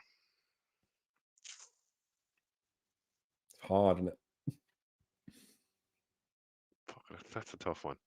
I would have to say Matt Chapman personally for the fact that he's just purely for the fact purely for the fact that he doesn't pin himself as anything other than who he is. Like he doesn't claim to be the best tipster. He doesn't claim to be the funniest person in the world. He knows his place and he stays within his lanes as far as I'm concerned. He's very consistent at what he does. I hate the ones like a Mick Fitzgerald, for example, who'll be like, this is really, really good value. When you talk about that, like when they start emphasizing something that they don't know what they're talking about just because they want to say something, like don't speak on a subject that you're not knowledgeable about. Matt Chapman talks about the stuff that he's okay with. The other presenters annoy me because they try and be a bit too smart. Who's your favorite presenter? To be honest, I like. To be honest, I don't know. I think he's not a great judge in my opinion, but I think he's very good at presenting and putting his opinion out, and he's clear and he's concise. I like him. Not great judge, but I just like him. I think David Jennings is very good at what he does.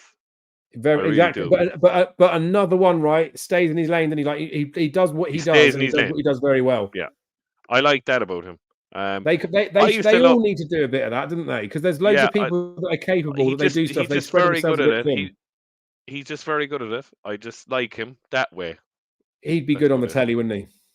I think he's made for the telly. Yeah, made for the telly. You're made for the telly, Dave. Well, face for radio, they used to say. But look at me now, made for the telly. We'll get on there one day, even if we have to make our own. Yeah, I will say I used to love the old Channel 4 Morning Live when they used to do that. Tanya Stevenson, bit of McCrarick. But she's a phenomenal judge as well. She's brilliant. Yeah, because I see her on Racing Post. I see her on Odd Checker last day. Yeah. I saw her. I saw her face on the end. I was like, oh, she's back. Yeah, she still talks well about it. But that's the thing with it. There's just and again, this isn't to be critical of people, but like some people genuinely, like I'm not very good at painting, for example. If the job was a TV show where there was a painter, a horse racing like pundity person, and then something else out there, I wouldn't just start painting because it's on the show. They're the people that piss me off. Anyway, it's a really bad analogy. Go. One thing that comes down to the line in that and presenting, and it's nothing got to do with it. It's just something that came into my head. People remember they were kind of the big. Not they were big. They were something that when you used to type in, there was no one of this previews until everyone started getting into the YouTube and all that crack. People forget a fella called, I don't think he does it anymore. I think he's gone completely. JP Festival. Do you remember him? Yeah, I think Scott. I'm pretty sure Scott wrote some stuff for him back in the good old days. Catherine Fry, some fella who had, I can't remember his accent. I can't remember his accent. He was excellent, and there was another fella with glasses, Dave Massey, I think in my head.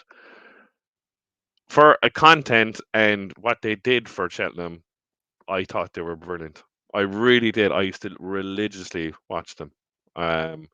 like as we said, listen to the final. Like Emma Kennedy is a very good presenter, I think. Great at getting the questions out. Do you know what I mean? On the final Furlong podcast, that's things like that. They were very good shows. Do you know what I mean? You just don't get, as we said, but we're repeating ourselves. We just don't get them anymore. Do you know what I mean? Just like, you know, it's probably, but the thing is, we're probably in a generation now. You'll have seen it with all the football tweets going out from people and all that sort of stuff. That we're in a generation at the moment where there's a lot of box ticking type stuff, and that's not me to jump on the bandwagon. That stuff is happening, but unfortunately, when they've got a quota of stuff, we live in a day and age now where the best person doesn't get the job anymore, which is sad part of it. But we're all used to it, and it makes the substandard stuff. But it opens the way for this sort of stuff, doesn't it? If you want to do it yourself, do it. So Monty's Star will win at Cheltenham. So I talked about this horse before he made his debut. That race they ran. That was a decent race when they were like, I think Michael Luby was talking about the fact that it looked real good. There was loads of good horses in there. I looked at it and thought I disagreed with him. I could have been wrong, but I did tweeted it, and I only like to put it out there as like a bit of a stamp because a lot of people were fawning over that race, and I looked at it and thought I don't think they are all going to be Grade 1 horses, but I did think that Monty Star jumped nice, clearly wants a lot further. He does look like, I mean, it sounds mad, but he looks like if you were going to buy a horse to win a Gold Cup and you'd seen a horse that was like in a point-to-point or any of that sort of stuff, he ran in a rules race, and if he's not for sale, but if he was, he'd be the type of horse that if you wanted to buy a Gold Cup horse, you would say he will run in a Gold Cup or would be that mould of a horse at some point. Then, like I say, you get horses like King of Kingsfield that you would know would never be a good chaser or that sort of stuff. I think Monty Star's a good horse. I think he might be like a slow burner. He might be not the best novice, but in time. Sorry, no, because my memory is desperate this week. He was third in that race the weekend with Corbett's Cross, yeah? Yeah, yes. He needs further. Corbett's Cross is a good horse, but the jumping is killing him, really. Yeah, it is like he won't win a Grade 1. No. He's jumping. If he's jumping was better, you can see at the end the engine's there, but he's had a run, and that's the rest of them didn't have a run. I think Paul Townend, if he looks back on that ride on Nick Rocket, he'll have that back again. I thought he was terrible on him. But agreed. Nick Rocket is a 3.5 mile boat, and he's National Hunt Chase bound, I'd say. Yeah, Monty Star was the one I took out. Looks anyway. Like the Grade 1 horse out of it. Even Emmett said it about Corbett's Cross as well, saying that they had the fitness advantage in that race. He said he wouldn't fancy going against him again, is what he said after the race. That's positive. Bragg was backed off the board. I don't get that horse. I just don't. I think he's Run Royal Fred 2.0. He's one of those who finished second. Probably. Because I rudely didn't even mention him, did I, when we were doing the preview for that race? And I said, I think people are going to think I've got a problem with the McNeils. But like, I didn't mention him because I didn't give him a chance. But to get back to your point, then I was saying, that's my point, sorry, that Paul Townend was desperate on Nick Rocket. I see there are a lot of people saying on Twitter he was desperate on Imperial Pass. I'm like, go to Specsavers, like, seriously. Like, I see someone, like a good friend of mine, and he'll kill me now for saying it if he watches it. He said to me that Townend should have gone earlier, and I respect this man with my judging of horses, and we're good friends. And I was like, "What are you watching? Like, what are you watching?" He was keen through the whole race. He was free. There was nothing left. Do you know what I mean? My crib with Imperial Pass, and not a lot of people have said this, right? And just me, my opinion. Right? Isn't it bad when Imperial Pass can't beat a stare in Teahupoo in the sprint? The only, and I agree with that. The only thing I would say with that is they did get racing like a bit of a way out. I know Paul sat there motionless on him, but I think because again, I used to do a lot of the in-running like betting, and I look at horses more than I look at jockeys. The reason Paul Townend wasn't asking him is not because he was sat on a load of horse. It's because he was sat on nothing. And the second he was going to ask him, that was going to be the final nail in the coffin for Jack Kennedy to know that he's got a load of horse. And Jack Kennedy did it to him. Between 2 out and the last, Jack Kennedy got on top of him, didn't he? It was huge. Paul was trying. The reason I swear, the reason he didn't ride him is because he didn't want to let Jack Kennedy know that the horse was gone, and if he'd have asked him to take a little bit, Jack would have taken a pull on Teahupoo. The result would have been the same, probably by a wider margin. But the thing, like, I touched on the times didn't I? It was a furlong further than it was last year. Teahupoo, that's probably his optimum conditions: trip, track, distance, like everything. And I know people will say, "Oh, he needs a bog at Cheltenham." I don't think he does need really bad ground. He's shown there that he's got a bit of a turn of foot. he needed a bog over that trip, and he needed a bog when it was 2 miles because he wants that bit further. Like if you got good ground 3 mile at Cheltenham, I think any of those trips, I think it'd be fine with him. And obviously the ground last year was a little bit slow, so maybe that's what stopped him getting up the hill. But we talked about it before, didn't we? I expected Teahupoo, as much as we said it in the previews that Imperial Pass should beat him, I expected on those ground conditions that Teahupoo would do him. He did do him, but Paul Townend did nothing wrong. I think it's frustrating that they got him beat. But Willie Mullins has won the Hatton's Grace once in the last decade, and that was with Arctic Fire. He doesn't run his best horses in the Hatton's Grace. People need to start getting this in their head. Like trainers are creatures of habits. They do not Willie Mullins does not run his best hurdlers in the Hatton's Grace. I know Apple's Jade went from Willie to Gordon, and potentially if it stayed with Willie, would he have kept going with the Hatton's Grace? That may have been the case. But Imperial Pass will run against State Man at Christmas. God forbid Imperial Pass beats State Man, which I think he probably could do because he still looks good and he's bound to come on for it. Because then it just makes you realise that they're both miles behind him. And then that's when Lossiemouth comes in. Maybe. Maybe. How do we get from Monty's Star to this anyway? Bad rides, wasn't it? Right, what else have we got? We'll go through there because I think we're like 35 minutes behind. This is good, isn't it? So much for the preview. Okay, I don't know this one. Risk Abrina for the Triumph. Rich Reeky colours around 30. He's collected one in the last 2 years. Could be big. My view on the Triumph is I will wait until that 3-year-old maiden on Boxing Day or the 27th where Far Class, Mr. Adjudicator, those types of horses go. And then I watch the Spring Jinko. Bunting. Can't be asked getting him. Bunting, Majborough or Salvatore Mundi runs him. Yeah, it's too. I can't be asked getting involved. I know it's nice to get on it, but again, this is almost after time, but in a bad way because it got beat. We didn't even run. But Espoir de Lan, I was balls deep in Espoir de Lan, 33s, 25s, 20s, 16s, and then he did an injury at the Dublin Race Festival, the equivalent of that, didn't he? In the Spring Juvenile, didn't make fucking Cheltenham. How far would he have won that fucking Triumph? But never mind. Incanto Bruno for the County Hurdle. It's never going to be a good ground festival.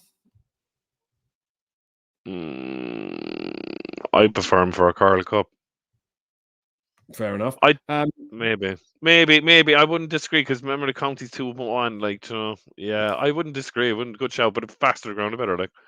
Dale Grimble saying, surely the best anti-post bet is Scratch Ram, the 33 gold one. So Aaron, that you met when we were at Cheltenham as well, the one that says good judge, he talked about this straight after Fast or Slow did what he did, and just because of the price disparity, Maddie Play will put it up, saying, I know I'm going to get pelters for this. 40-1 for the Gold Cup looks too big.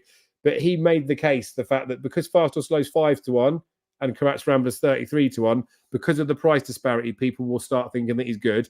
I get it to an extent, but in all of our mind's eye, Karat's Rambler is not winning a Gold Cup. Look at Tiger Roll, for example, winning his Grand Nationals, winning his Triumph Hurdles, the races that Tiger Roll won, he was a better class horse than Karat's Rambler, and he was a fucking million in a Gold Cup, and they knew it because they kept running him. They ran him in the Aintree race, didn't they? The Aintree Bowl or whatever, just to prove how bad he is, or the Native River Chase, whatever it was. Karat's Rambler will do maybe an Annabelle Fly, might plod on for a place if the ground's bad. He's in no type of form anyway. He's a terrible price for a Gold Cup. He has no winning chance. So let's crop that come March. And it's Karat's Rambler by 5. People forget, if it was a level of weights ultimate, how far would Fast or Slow would have won by? Exactly. And Tempor 2 won back-to-back Ultimas. He ain't fucking winning a Gold Cup either. Right. Nope. Stage Star win the Gold Cup. No. Ryanair, innit? Bottle jobs. Do you know what I'd love to see? Stage Star in the Cotswold Chase. Because it's Froden used that as a prep to win his Ryanair. Get a little question mark to see if he stays. Because Stage Star, I know he's much better around Cheltenham, but you'd love to see another crack at King George, wouldn't you? Gino's going there, isn't he? The Cotswold Chase. He's going up in class, isn't he? But that's like a cheap grade 2 in it. But I'd like, again, from a question, I know it helps us out a bit more, but I do like the fact of finding out stuff. I'd like to see him going to Cotswold Chase, but we'll see anyway. Best storyline would be Jerry Colomb getting up on the line to win a Gold Cup. No, Scotty. The best storyline would have been Jerry Colomb getting up in the Brown Advisory last year. 100%. Fuck me. I never went back and did 6. I don't do that many multiples. How much fucking money did he cost us last year? I think Scott just wants to piss me off because if he does, he knows he's not going to get out of Dublin alive in February. But anyway, I'm seeing him Saturday. I'll give him a little slap. Stay Away Fay's point form is Yep. interesting. Beat Monty Star further in favor, especially way out. Yeah, Yeah. good looking I point, wouldn't, Ryan. I wouldn't put you off Stay Away Fay for Browns. It's definitely going to be in the first three. Stage star can step up 40s No. for the Gold Cup. I mean, more than one person saying it normally means that it's true, or someone's got multiple things. And the same who looked good over fences for Ollie Murphy. I mean, Ollie Murphy's ruined too many horses. I wouldn't disagree with the bookies. Foe says there about Allegory's better right-handed. I kind of agree with you, but I'm just taking the chance that the best. We like the fact that she's a little bit of a nutcase, don't we? Because it shows they got some ability. I think. Like Impervious is a good horse, and then all the way up the straight, like, you know, it looked like it was going to go past Impervious, and Impervious just battled back. Do you know what I mean? Like a better horse, obviously on the day. No, I think Banker. Right. Well, we might get the chance to skim through the racing. We might have to come back to this one because I haven't looked at the racing that much. Slightly off topic. How personal ambition 32 after beating Jinko Blue by. Jinko Blue's a bag of shit. Is that why? Ooh, Jinko Blue got Jinko Blue got a handicap mark of 124. That'll tell you what. Yeah. Right.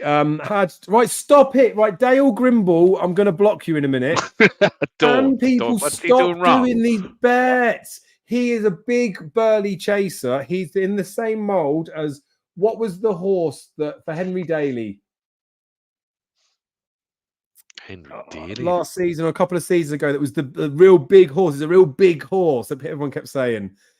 We lost him, didn't we? Or like he stopped racing, he's done his back or something last year. Oh, it's Richmond. No, one word, wasn't it? I think. But anywho, that horse. When people say joke that it was beat. Oh, well, anyway, you know the horse I mean. Trevor Hemming's horse. I know who you're about. Yeah. But unfortunately, I love a hoist in your right. You go back and watch that Charlie Hall chase, right? Until he makes his first mistake. That's it, Hillcrest. Yeah. But until he makes his mistake in that Charlie Hall, a hoist in your was jumping immaculately, right? But unfortunately, he was drifting on the exchange, right? I looked at him before. He's a 5-2 poke now. I gave him no chance that day in that ground, and he just drifted and drifted and drifted and drifted and drifted because the in-running layers know the horse is sort of gone. I don't like people thinking that coming back to the stairs off of chasing is what makes you a winning stairs hurdler. Like Bacardis was like a failed chase that came out. There's loads of horses that do it. Kilbrick and Storm went chasing, didn't he? And then fucked up and then went back for a stairs hurdle. It is not a positive that your horse is fucked to then try and win a grade one, as much as it might be substandard. And the only reason this riles me so much is I told you all to get on Teapu. I know Willie Mullins ruined it 24 hours later by taking the price, didn't he? But stop looking away to try and find something at a price in the stairs hurdle because it's not there. Teapu's the next thistle crack. Daniel McCrossan, yes, you can stay. Happy to take on Gaelic Warrior, correct? Right. All right. I haven't read this one. Let's put it in there. Oh, it said something about prozzies. I thought it was a genuine question. Right. Any thoughts on when we'll see Malgebra run? We reckon at Christmas, don't we, Jamie?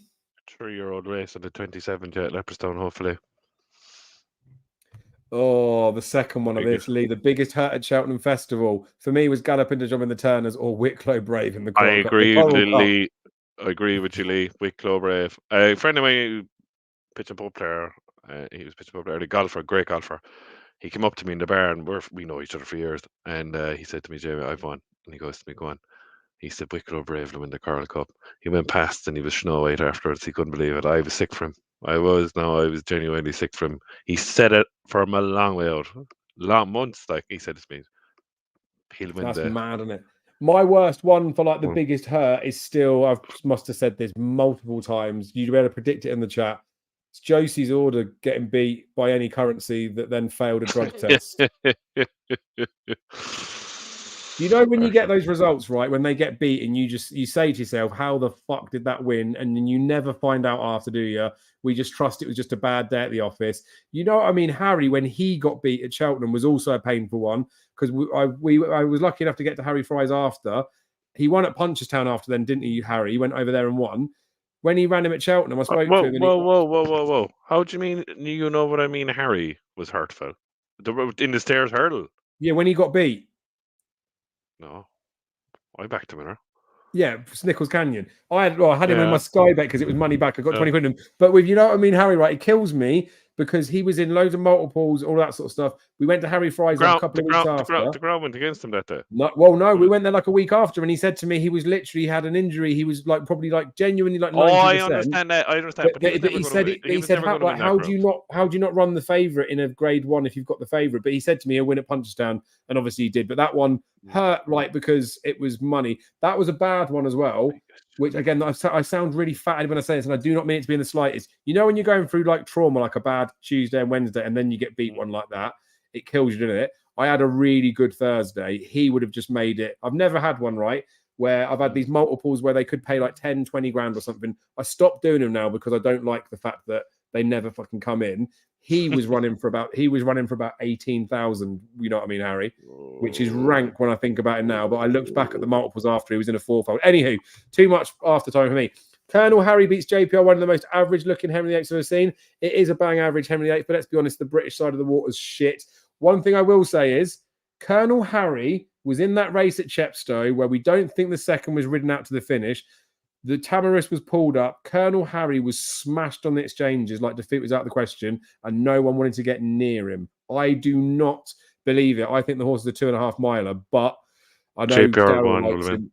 Darryl likes that. Yeah, I like JPR1. The Moorhorse is interesting because I think that can go out of the clappers. That could be Armadish. Biggest hurt at Cheltenham for Doctor and Welsh Magic. I remember that. Yeah. That'd have been some horse, that Gloria Victus. My God, if that won that Gold Cup, it would have won multiple Gold Cups. They're killers because they're obviously like different types, aren't they? The biggest hurt of all time has to, but I don't care what anyone says. The worst hurt of all time was Any Power. That cost me. I'm not going to even tell you how much that cost me. We got away with that ever so slightly, right? Because Paddy Power did a fourfold of Willie Mullins to train him, and Glenn's Melody got the piece, didn't it? And we didn't even think about it after, but we're all drowning our sorrows. And I think it was 20-1 they gave, and we could get it was £50 max bet. I had a score on it, but the three blokes that I with all had 50 quid in it because they said it's just buying money. But we all forgot about it. We all thought it was fucked. So that was like, and the day after felt better. But yeah, in the misery of all the other stuff, that was one of the years where I didn't get, I won enough off the other ones. She wasn't going for like the thousands and thousands of everybody else. I sort of got away with that. But yeah, that must have sucked. Gaelic Warrior couldn't win with £25 up his sleeve. Probably one of the best horses in training. But people, I understand what Michael is saying. You said a lot too. But the 129 and the Bulls, people want to get over that now. Agreed, but that's what I mean. It was the second season novice hurdler last year, and he managed to achieve 154. If you had a horse, if you had a hurdler in open company that ended the season at 154, you would be disgraced to say that he's the next best thing. And the thing is, Brazil never won a race after. Exactly. Any Power Foreign is on another level. I agree, Tom. Love the racing, Clardy. Grace Place. Yep. Nick Kennedy. Go back to Nick Kennedy. Who's it? Nick Kennedy, is it? Love going racing, Clarny. Great. Where are you from, Nick? Hit me up. Where are you from? Michael's Goshen's got to be your clip horse, Dave. I mean, to be fair, look, they're all coming now. Fuck off, all saying it. Yeah, 100%. Come on, you deserve it. We're cancelling the show. We're cancelling the show. Oh, Dale saying something nice. Good. Wish I'd found the show earlier. Great chat and banter with the followers. Let lots of us get involved. Yes, I like this. We want to do it. We're going to open this up as well. We talked about it before when we were talking about doing this rant and racing. We want to get people actually on as well, right? So I'm sure a few of you will be brave to do it. The reason I met Jamie in the fashion that we have is years ago when I first set up my Cheltenham Mental page, I said, people were giving it. I said, does anyone want to come on and do a preview with me? Jamie was the only person that said anything, but what a boy for doing it. And I appreciate that it is nerve-wracking people out there, but like, genuinely, legitimately, the people that are on this, we like doing this and having you guys to talk with is massive. If any of you guys ever want to come on the show, we will get you on and we can make you like regular features of it or parts or whatever it is. But yeah, like we appreciate you as well, Dale. It's good, isn't it? This is the fucking best channel on YouTube. Which race at the Cheltenham Festival has been your luckiest and which race has haunted you? I've never won the stairs. I mean, I will just say that my favourite and luckiest in the recent years, luckiest has got to be the Albert Bartlett. I fluked that way too many times. The race that's haunted me more than anything is just the bumper over and over again. I did have a good bet on Ballyandy, but I just get I fuck up the bumper all the time. That's because you're not Irish. Exactly. Which race of the Cheltenham Festival luckiest race? My luckiest has always been the Ballymore, Neptune, whatever it's called. Sun Alliance Hurl. I love that race. I always back to winners. I have never won the stairs. I like the stairs. Two races that you might think of. My dad always drives me mad about it. Two races, and a friend of mine. Two races that haunt me for years were the Gold Cup in certain ways, right? So it's hardest race to pick a winner. And the Supreme. I could never get the Supreme right for years. I don't know what it was. It was like the Grand National. I used to drive me mad. I used to forget the winner of the Grand National every year. I said, didn't back the winner then for about 10 years. And then all of a sudden I'm screaming fucking back with bloody Grand National winners. Like, do you know what I mean? But the one time everyone wouldn't believe me, and I said, the Constitution is, I'm telling you, lads, this is a machine. And they're looking at me, no. What are you on about? You never backed the winner of the Supreme. Well, that's and it, I want, yeah. When I won my 22 rings, oh yeah, I never backed the winner of the Supreme, do I? It's hard, but it's the race we all want to get the winner in as well, isn't it? Right, Yeah. Scotty said, what's your biggest single return ever at Cheltenham? Conor Briganti, Coral Cup 16-1. So, well, he's saying that each way huge. So when he's saying single biggest return, he hasn't told us how much it is, but he's expecting us to say it out loud. And then he said 16-1. So I guess he doesn't mean prices. I had like Manado at 50s. So the biggest SP return would be that. And then I've had a few 33s as well, fortunately. What's your biggest priced winner at Cheltenham first? I touched on him before. The local trainer here when he won the bumper at Cheltenham. Total enjoyment. When they say about the biggest return as well, the way that I bet, like I don't do as much of the multiple stuff now. I couldn't even tell you, Scotty, to be honest with you. Like I might have like 400 or 500 quid on a horse in more recent years that might win at like 4 or 5 to 1 or something. But I'd say no more than like a couple or a few grand in one single thing. I try and spread myself across the festival because you've got 28 races to go at. I don't want to get pigeonholed into one race like my dad did. Oh, sorry. Hold on. I backed Ting to win the Supreme at 40-1. Sinners and Ashes. No, don't start. Right. Ben Knight, Gold Cup Day 2013, my first festival, down to my last 20 quid, and then Salubrious the Beauty shits over the Martin Pipe. That was a great bet, Ben, because the form was there, because he ran against a Fisher's Cross at Newbury, and a Fisher's Cross just won the Bartlett that day, wasn't it? Did Bob's won the Gold Cup that day, wasn't it? 2013, it had to be. That's where the beauty of those ones, mate, is if we've got when we have the Supreme as the race that everyone wants to win. I would say this with my hand on my heart, right? Martin Pipe. Yeah, if you ask anybody out there, like whether they say it or they don't, every single person wants to get the win of the Supreme. Trainers, punters, the lot, because it makes the week easier. After the Supreme, it's just pretty much every race. But the next race would be the fucking Martin Pipe. You don't want to wait 361 days to have another bet at the Cheltenham Festival. Yeah. You want to have a consecutive winner, didn't you? You want to finish the festival on a high. I love I bet loads in the Martin Pipe as well, unfortunately. Like I get stupid with it, but it does reach the point where you just think, fuck it, another 20 quid on something else isn't too bad. I agree. Being down to your last 20 though and having it all on one horse, that is some balls of steels. Jeff Kidder, he's biggest for Tom Leach. Had correct round with the 16s. The ultimate unloaded that day too. Good work.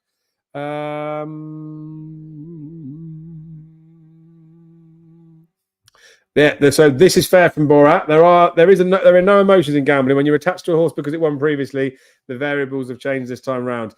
It is hard, but I feel like a part of the emotional attachment is part of it, right? I feel like you do have to be a little bit attached and affiliated with stuff because they ain't machines, are they? They can have genuine reasons.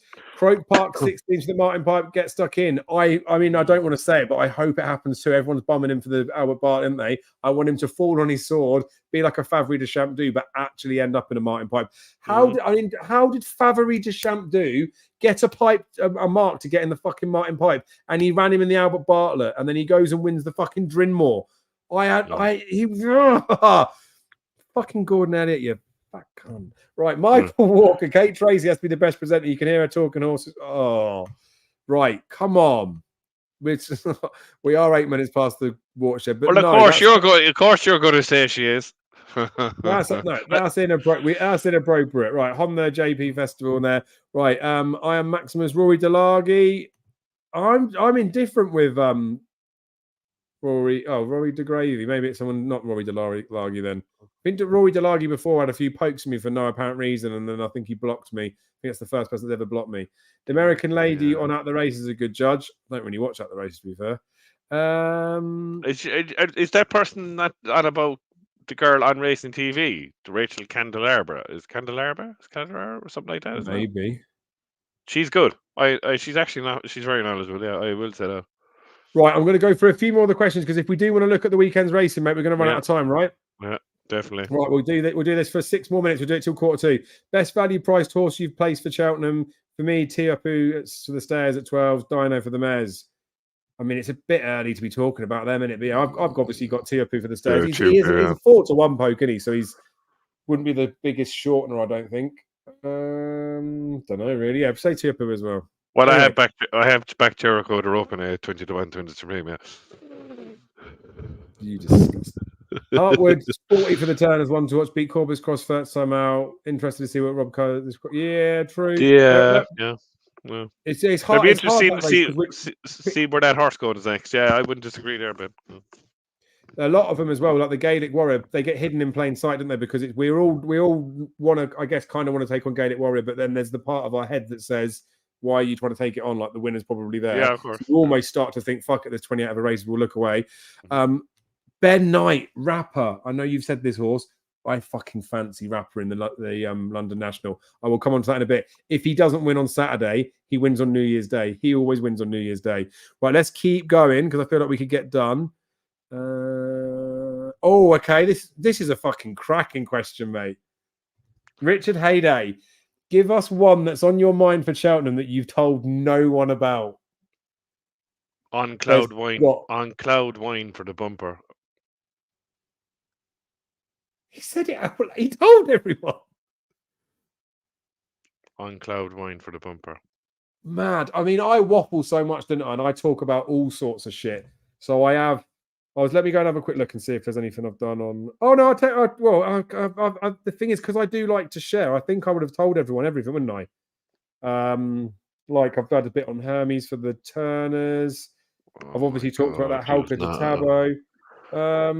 Okay, then one that's on my mind that I've told no one at Cheltenham about. Okay, this actually, to be fair, I can say this. I haven't had a bet on it yet. Zambella for the Mare's Chase. She's always shit in the Mare's Chase, but they've been over racing her as far as I'm concerned. I feel like if they give her a quieter season, she could. Because 2 years ago, I thought she was staying on quite nicely after making mistakes. She jumps like a bag of shit, though, is the problem. And she doesn't jump well at Cheltenham. But she's in my mind. I haven't told anyone about her. And I actually feel a little embarrassed to say it out loud, guys. I'm with friends, right? If there's everyone's safe here. Right, JPR will jump from silly.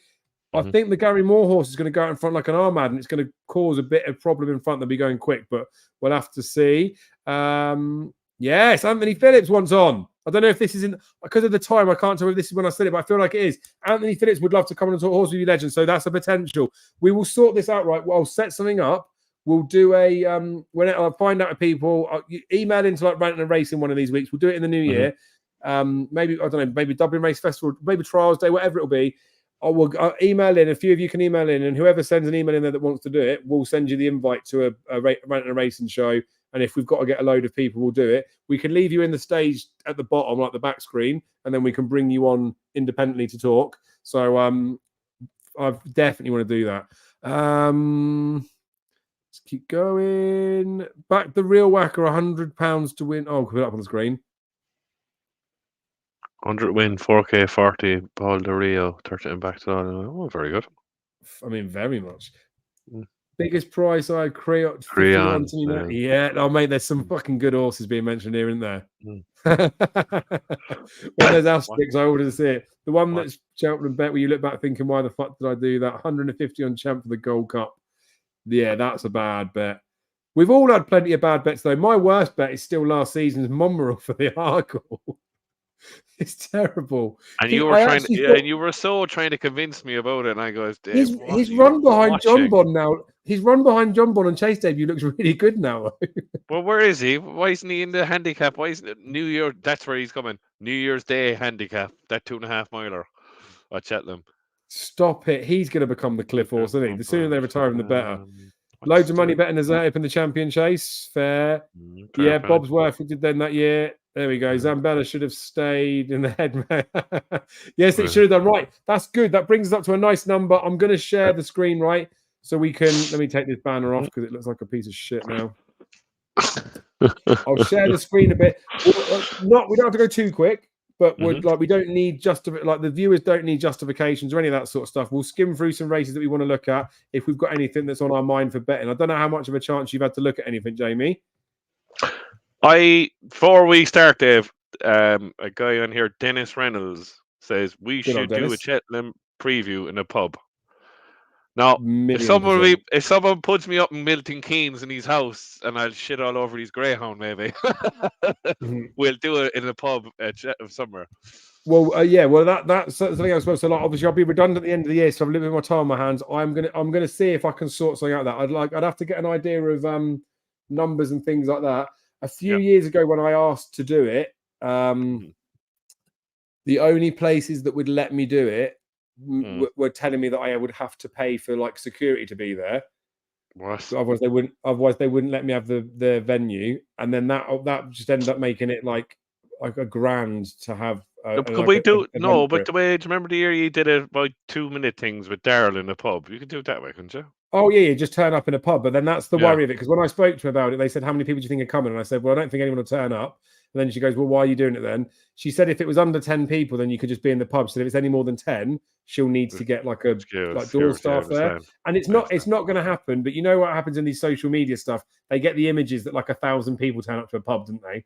Yeah. But we'll sort something out. And if we need to do ticketed just to get an idea on numbers, but then we'll give you your money back when you turn up, or $5 off the bar or something. I'll have a think and see if I can sort something out, and I'll work out a location that suits as well. I did think about doing it for Trials Day before, right, in a pub in Cheltenham, because I thought we could do a preview pre-racing in Cheltenham Trials Day, because people might already be up there and it saves people a journey. But I might have to look at another meeting. But I'll try and work something out. Leave it with us. We'll have a think about it. Anywho, let's talk about the racing, right? Anything have you looked at much of the racing for the weekend to start with? I haven't, no, but I know who's kind of running, but I won't be backing anything the first at Sandown. That's fine. Because what I'll do is I'll skim through, and then if there's anything that you want to bet, we'll stop. So I'll just keep going for the time being. Right, so the winter novices hurdle, I need to reiterate to people in here that the winner of this race will not win at Cheltenham. It's bad form lines. I think a second has done okay. Like, you probably want your horse to get beat, but obviously you don't want him to get beat because it's not good preps. I have been told this Insurrection is pretty good. 6 going 7, which isn't obviously ideal if you're thinking like longer term. Did he win at Exeter? Yes, he did. Oh, yes, I know him. Yeah, he's good. Yeah, he looked good. So again, the drift wouldn't put me off for the time being. I do think that 5 is more than fair. I thought he would be shorter than that, so I will probably be betting Insurrection, but he won't get in all my bets video because I'll do that for Saturday, not for Friday. But I'm probably going to have a little bet on Insurrection. He might be one that I'd play on the exchanges so I can get out of a lay. So we talked about then each novices chase as well. Again, like Stay Away Fay will win. I can't bet her or bet him. Sorry. No, we said it already. Come on. We'll leave that race alone because that's a bag of shit. Yeah, it's crap. Go on. Yep. And then even this, the novices handicap hurdle, the type of race I would like to get stuck into. This Immortal is just going to always be there. It's going to turn into the next Mr. Coffee, isn't it? Yeah, but I'm going to still back it. Agreed. And I can understand why, and I can see why people are going to do it. But it's one of those, isn't it? Like, you'd be mad to I'd say advise it as a bet. You'd be mad to take on. This Asta La Pasta ran behind something recently that I was looking at. Oh, yeah, behind that Insurrection. What's that Insurrection bolt up? That's a little related double, isn't it? Right, let's move on to Saturday. Right, there is filthy, dirty amounts of racing for Saturday that's going to be going on. I'm going to be rude. We're not even talking about Chepstow. I want to look at a couple of races at Navan, Sandown, and potentially Aintree, but we'll do it in alphabetical order. For Aintree, again, let me know if there's anything you want to talk about. The first race for me is a no-go. Oh, no, definitely not. The Beginner's Chase is another race that's a no-go for me. That Golden Sun was the one that ran behind Iroko, the ex-Frenchy one, I think. And then Pembroke obviously had a walkover. It just doesn't look good, like it's going to be very informative, other than it might be like a handicap type race down the line. I would back Golden Sun there because of the form with Iroko, because I don't think Pembroke's any good. Yep. Well, I mean, we're not going to. We'll start to learn stuff, but they're informative races to watch. Like all of these beginners chases, like that, you should always watch them because you get winners out of the back of them. The novice handicap hurdles, pants. This mare's listed chase, right? Yeah. So I am going to bet Zambella. She'll be on my bets to follow. I've already had 50 on. 5 to 4 is the best I can get. So basically, Zambella's biggest issue is that she's 0 from 5 first time up, but she's never run at 2 mile 4, which is exactly her trip, right? Pink Legends won 3 times out of 5 first time up, but every time has run around about this trip. So again, like it's by design that horse runs better fresh than Zambella.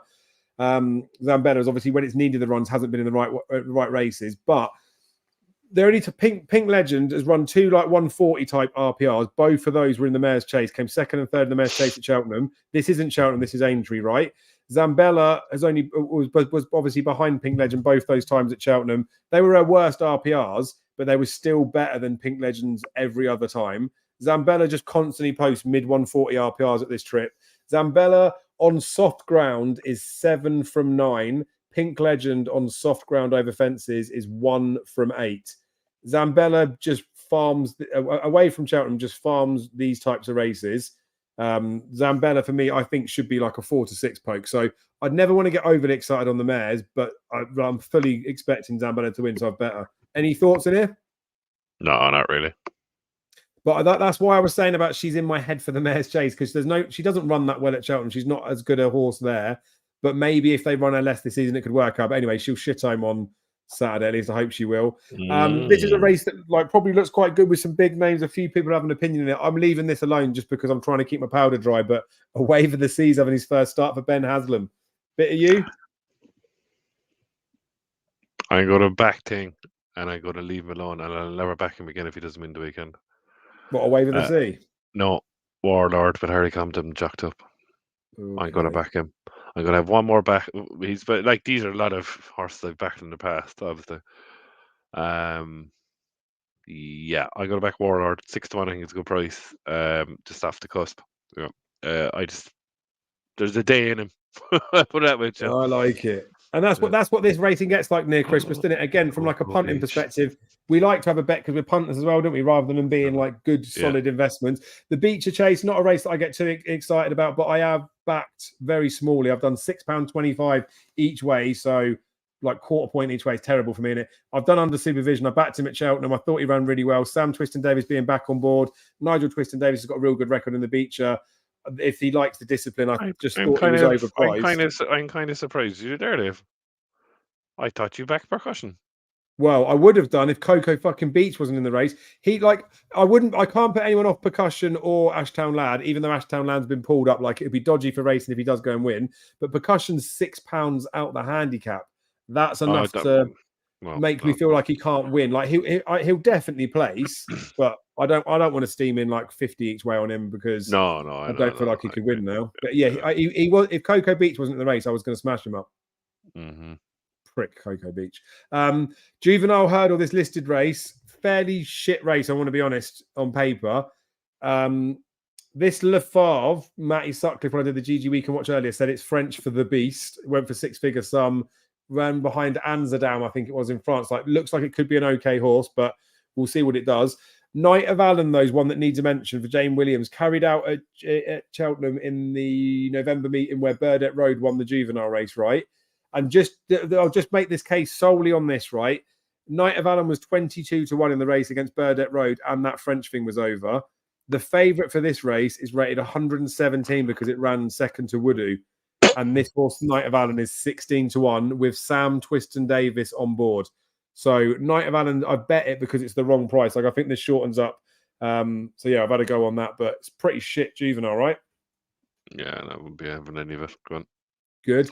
And in this race, I'm waiting to bet this one. I am going to bet it. I'm worried about how much rain there is because my weather forecast says there's not very much, but some couple of people on Twitter, I'm not going to mention their names because they pissed me right off. I think they're talking about their fucking asses saying heavy rainfall at Aintree. It's going to be the last race as well, so I want to see how the ground goes. But I want to get stuck into Sonagino each way. because I think that run in the Greatwood was pretty good. Hasn't been raised in the weights from that. He would have won at Chepstow had it have not been for the ground turning against him and potentially bumping into that one that Bradley Harris was riding.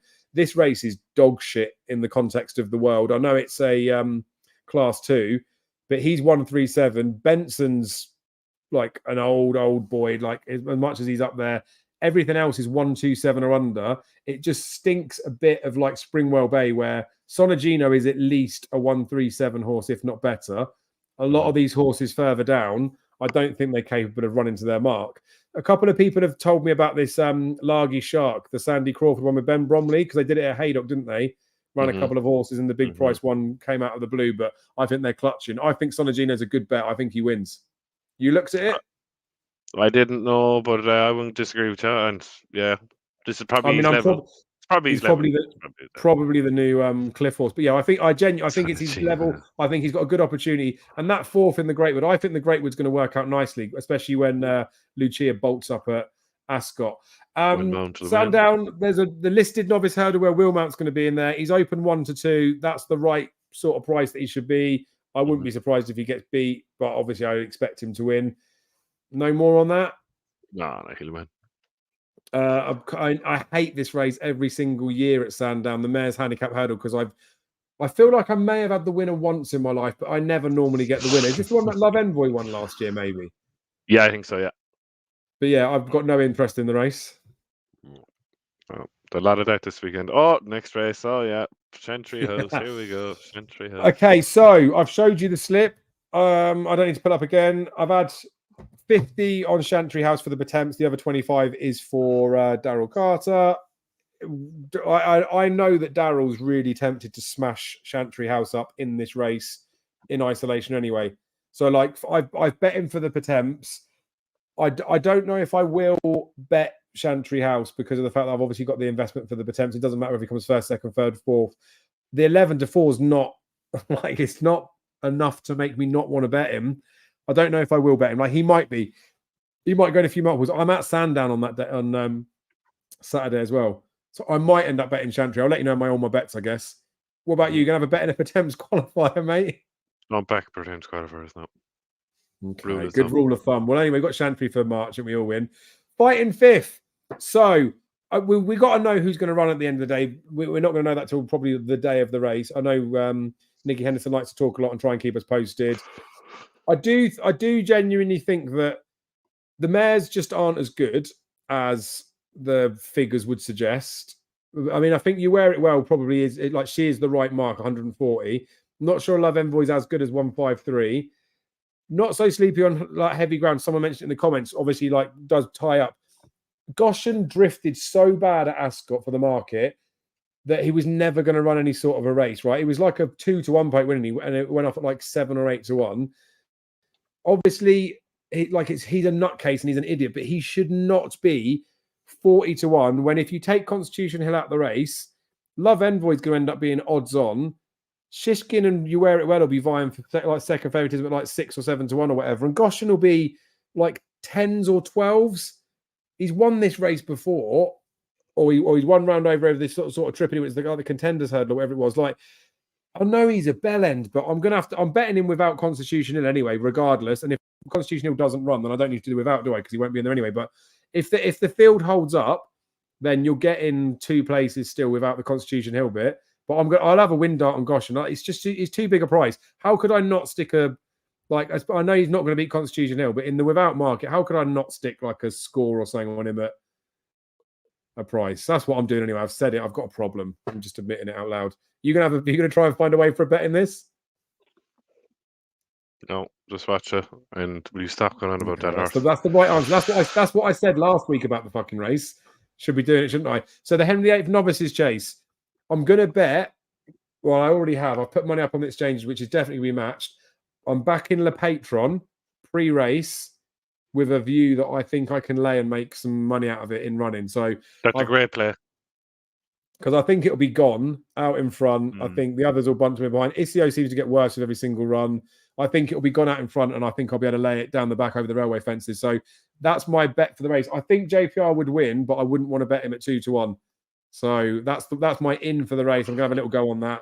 But I do think JPR won a win, to be fair. He'll probably go in a few multiples. I might stick him in like a lucky 15 with Chantry. You going to have a bet in the race? I am, yeah. I'm going to back JPR on all day. 2-1. Get on. I mean, he's the only horse in the race in my head that's going to be 150s within the next couple of runs. Like, he's the best horse in the race, isn't he? Way, but he is there, definitely. Well, yeah, we'll get on that. Maybe I'm being greedy, but he's only going to shorten it. I just think I don't know. He was the winner the last time, didn't he? This handicap hurdle here with Impostoir in it. Important to mention again, like the ratings of horses, right? This is a 0 to 150 class 2. Langadan's the 147 horse. 2 friendlies in there is 138. Both of them are no hopers, which means it's 133. It's a 0 to 130 this race in reality. So don't treat it any differently. Impostoir was good enough the last day, outside a novice company now, but should have enough and be on the right upward curve because a lot of these are on the downslope to win this, I think. Don't think 5 to 2 is a terrible price. Again, might go in those like multiple type bets, or I might have a little bet on Impostoir. Another one I need to give a mention to, who I will bet, or I already have bet each way, is this July Joan for David Piper, Jack Tudor. Running the Mastersons, was in front of this Spirit Danu, wasn't too far behind Blue King Daru, has run since, but was behind Jinko, Favois in there. So in the context of this race being a class 2 and the last race being a class 2, there are no Jinkos and Favois in this race as far as I'm concerned. Like, he's got an easier task here.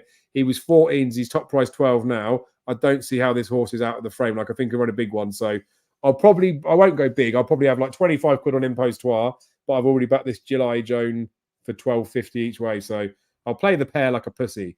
Jamie, you going to have a bet? You're going to get stuck into Langadam? I know I'm getting stuck into Impostoir. I think he'd win. I liked him at Cheltenham. Yeah, I'll be backing that at 5 to 2 now. Yeah, a bit up his sleeve, I think. And like I say, he's on the right curve, whereas some of the others are sort of going down, aren't they? I don't think the bad ground or it getting testing would be any problem to him either, I think, at the trip, whereas might put a couple off. Tingle Creek, I don't see any betting here. I just think let John Bon go and win. I've got one of those, when you get those weird feelings for no reason at all, where you just worried something's going to happen. I want John Bon to keep smashing it out of the park, but I'm just forever scared that he's going to balls up. But I guess if he's going to balls up, do it now rather than Cheltenham. But I'm not going to bet in the race. I don't see anything you could bet. I think John Bon, sit back, watch. I actually feel a little bit nervous for like the race and stuff. It's good, isn't it? Watch it. No bet just from you, I'm guessing? No, just watch it. Okay. And then this is the one, right? There's London National Handicap Chase. I know you haven't looked at it. Would you bet anything in here? No. Okay, so Beauport doesn't stay. I'm sure of that.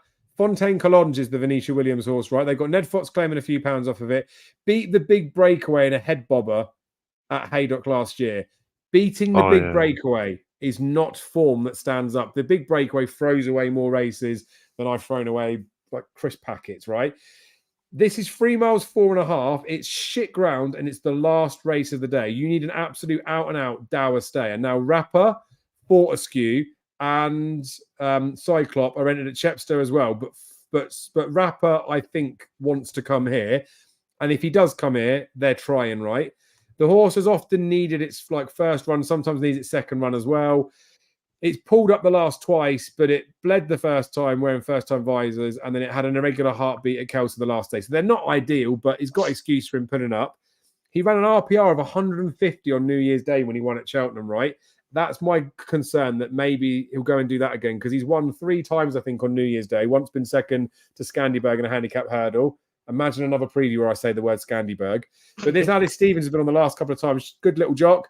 She's taken £5 off him here. I don't think it makes a difference, but this horse is an absolute rogue in the fact that it only runs past horses when they start to come back to him. So that Haydock race where Fontaine Collonges beat the Big Breakaway and a head bobber, Rapper picked up 4 horses from 2 home to the finish line at Haydock. As soon as he got in front of him, which was Good Boy Bobby was behind him, he just stopped running because he knew he couldn't catch the front ones. He will pick up the pieces from these. He might get a little bit of outpaced. He might do anything. He is not an 18 to 1 shot by any stretch of imagination. So I've had, what have I done? £20 win, I think, or £25 win on him at 18s. I know it sounds mad to do it each way, but I don't know what I'll do with it. I think Rapper has got a good chance. And if he doesn't win here, I'll just back him on New Year's Day, whether he runs at Cheltenham or somewhere else. We'll get it back soon, but please, I implore you to consider Rapper. Is that beggy enough?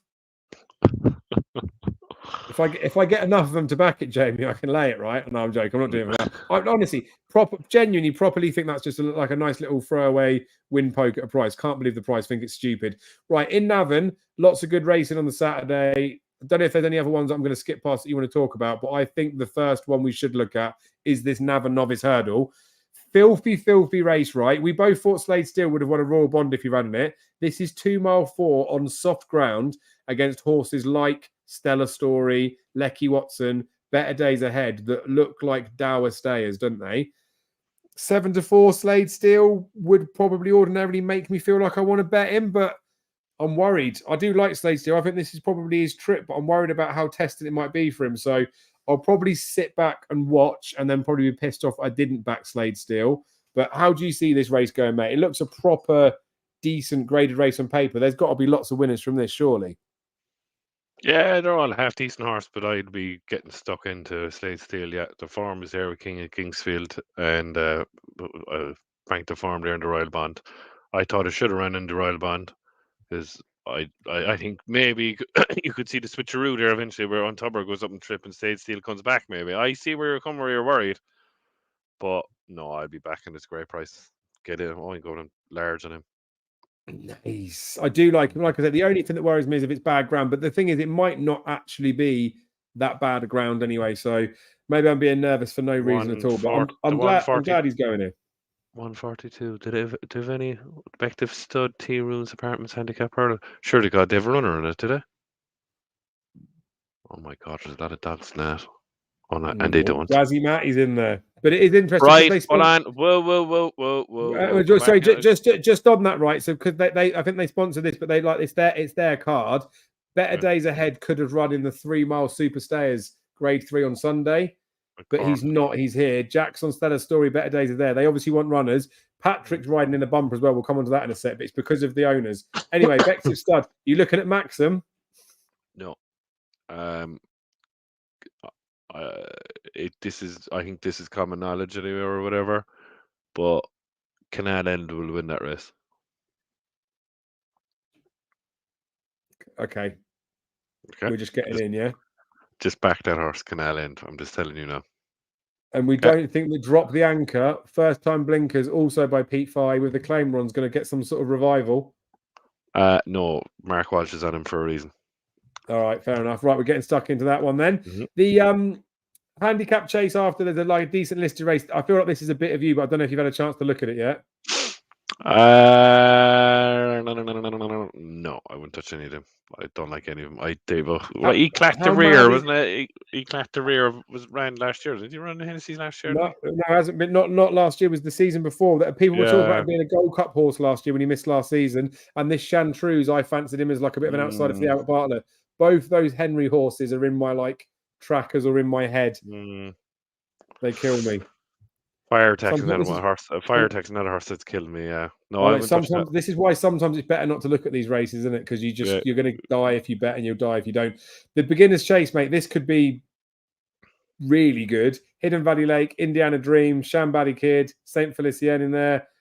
I mean, Hidden Valley Lake won that. I mean, won races early last season. Looked like he was going to be a bit of a weapon, and then. I guess it's easy to say tailed off. We did talk a lot about the Albert Bartlett horses that we think the better ones were not really seen. So, I mean, maybe we'll make excuses. I'm keen on this Indiana Dream, though, because Willie Mullins has talked quite well about the horse. But I don't think I'll have a bet in the race. I suppose the one horse that you'd be looking at, really, for the hope of In the Pocket and Facile Vega, is how good Saint Felicien is. But I agree with you. I think this Indiana Dream could be a decent horse. Yeah, and it's great. Reeks out of being. I don't know the trip 2 mile or 3 mile, whatever. But I like it when Mark Walsh is on these ones for Willie. It's not the same as like a Daryl Jacob. I know Paul Townend's picked Shambali Kid here, but I wouldn't read into the bookings in the slightest. I would say that this Indiana Dream's got something in the pipeline. Then there's a bumper at the end where Patrick rides for Gordon Elliott. It's not that he's fallen out of his dad. It's because it's that Bective Cut Stud sponsoring the card, and Patrick bred this horse. I think Dave Jennings put this horse up for the Albert Bartlett. He'll win all day. Yeah, he'd be stupid. Yeah, and that's the thing of it. Patrick's on. It's the sponsors card. Obviously it's Good gamble luck. responsibly. He'll It'll be no price, will he? But you could smash him he'll up be in surely. everybody's muggy ACCA short price ACCAs, and they'll be waiting on him, and then he gets beaten or something like that. That's what's going to happen. Well, let's see what they price up, because sometimes the bookies fuck up a little bit, don't they? Sunday, we'll have a quick look there. Huntingdon, as far as I'm concerned, the banks are going to burst, so that'll be gone. But there's a couple of races here that we've got to talk about quickly. Who's in the The 3-year-old maiden? Super Stayers. Is there anyone decent in the main 3-year-old? No, No. there's not. No, there's not. Sorry. That's all right. I keep calling it the Super Stairs. It's the Singleton Super Value, but I'm calling it the Super Stairs. I used to work for them. I used to work for Super Value. Yeah. So we've got obviously Ricky Watson, Better Days Ahead are running in the other race, right? But you've got Solitary Man, What Path and Solitary Man run against each other the last day. Croke Park potentially in here. Mahon's Way, Search for Glory. I mean, Mel Monroe will win a handicap at some point soon, but that looks like it's a nice race. But please remember that this race historically, Hidden Valley Lake won it last year. This race historically does not, the winner of it does not go on and win at Cheltenham. I like Croke Park. It's a nice race. I like Croke Park, but I can't see Croke Park give him £6 to Mahon's Way. Yeah, and I like Mahon's Way as well, to be fair. Yeah, so I'm going to back Mahon's Way there, Nice. It's a good race, though. Again, it's another one of those that's probably a very informative one. If you want Mirror Saw West to be good horse, Mahon's Point hopefully be winning that. Well, exactly, and I think they're properly you have to watch those races. Don't just watch the Twitter replay. Watch them, because there will be loads of races for the rest of the season where those horses are running, dropping back in trip or going into handicaps later, where you will have enough evidence in that race to know that they've got a race in them. This mare's Novices Chase looks filthy. Harmonia Maker's a real nice mare. She was decent on her Chase debut, but obviously we want to see Zenta go as well. £6 weight for age allowance she gets. I mean, it's hard to obviously saying it, but without her jumping a fence, she'll have to go a bit to beat Harmonia Maker, don't you think? This race screams me what happened last year, Dave, with Dino Blue getting the same weight for age than that, and then against Impervious. I think it's going to play out like it did last year. Harmonia Maker's going to go out in front, catch me if you can, and Zenta's going to stay behind and maybe pounce late. And the £6 is going to swing me. I'd say Harmonia Maker will probably go off favourite, and you might get a better price on Zenta. So if you get a better price on Zenta, I'm going to be back in Zenta. She looked fairly classy, I thought, last year. She did, yeah. She screams a bit of class, so. Yeah, I would go with Zenta instead of Harmonia Maker, and I like Harmonia Maker. I've backed it plenty of times, but no, I go with Zenta. Yeah, I'm going with the potential more than the form of a horse that's jumped a bloody fence, but that's just me. Sometimes I'm a bit weird that way. Yeah, but I'm like the same, but I'm going to be the opposite in this instance. I think Harmonia Maker wants a bit further. It was bad ground, 2 miles. She beat Brandy Love, wasn't it? So she'll want all of this trip, and Zenta could do her. My only thing with Zenta was the run in the Triumph was very good. She ran in that Fairy House Grade 3. I think that who won the year that Goshen fell? The girl. A Burning Victory. That's the one, yeah. I think she won that race. But she came over from France and she had been running. But she looked like I watched her French races. She looked like she needed the run. So again, it's the fact that some of Willie's might have needed it. I know she gets £6 in here.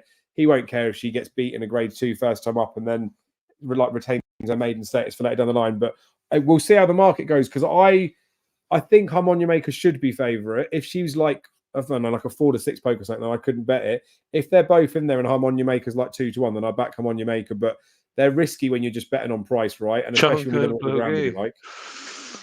Mad, isn't it? Hiddyway Chase, all in on El Fabiola. Yeah. Jungle Boogie. If he's not on form, he starts clouting fences. Mascada will win, So.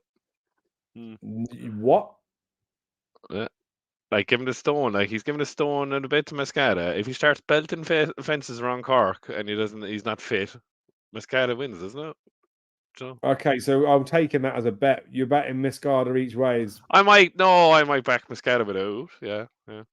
All right, it's a fair shout. To be fair, she definitely didn't look very good first time, did she? I know they were all saying that she needed the race, but that's about it. I think that's it. That's it, yeah.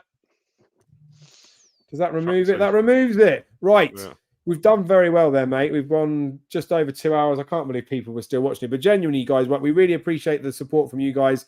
It's nice to just talk horses, right? I will put an all my bets video up telling you like what I'm betting this weekend. It's again like it's really hard because I want to be honest. I want to tell you guys what I'm betting on because I do manage to eke a few quid out of it. It's hard with some of them, like the price related bets, to tell you guys what I'm betting, or the ones where it's because of the ground changing or things that I've seen on the race card. So I don't know. I'm conscious of it. I'm thinking about it, but I'll keep doing my all my bets video. We're still doing it right on there. Like it's in a small it's in like I don't know what it is, like 12-16% return on investment at the moment. But I want to be able to do these and share bets with you that you've got enough time to be able to get on, and that I do it enough that you see like a balance bit through the season. So I'll do something tomorrow, letting you guys know what I've bet on everything.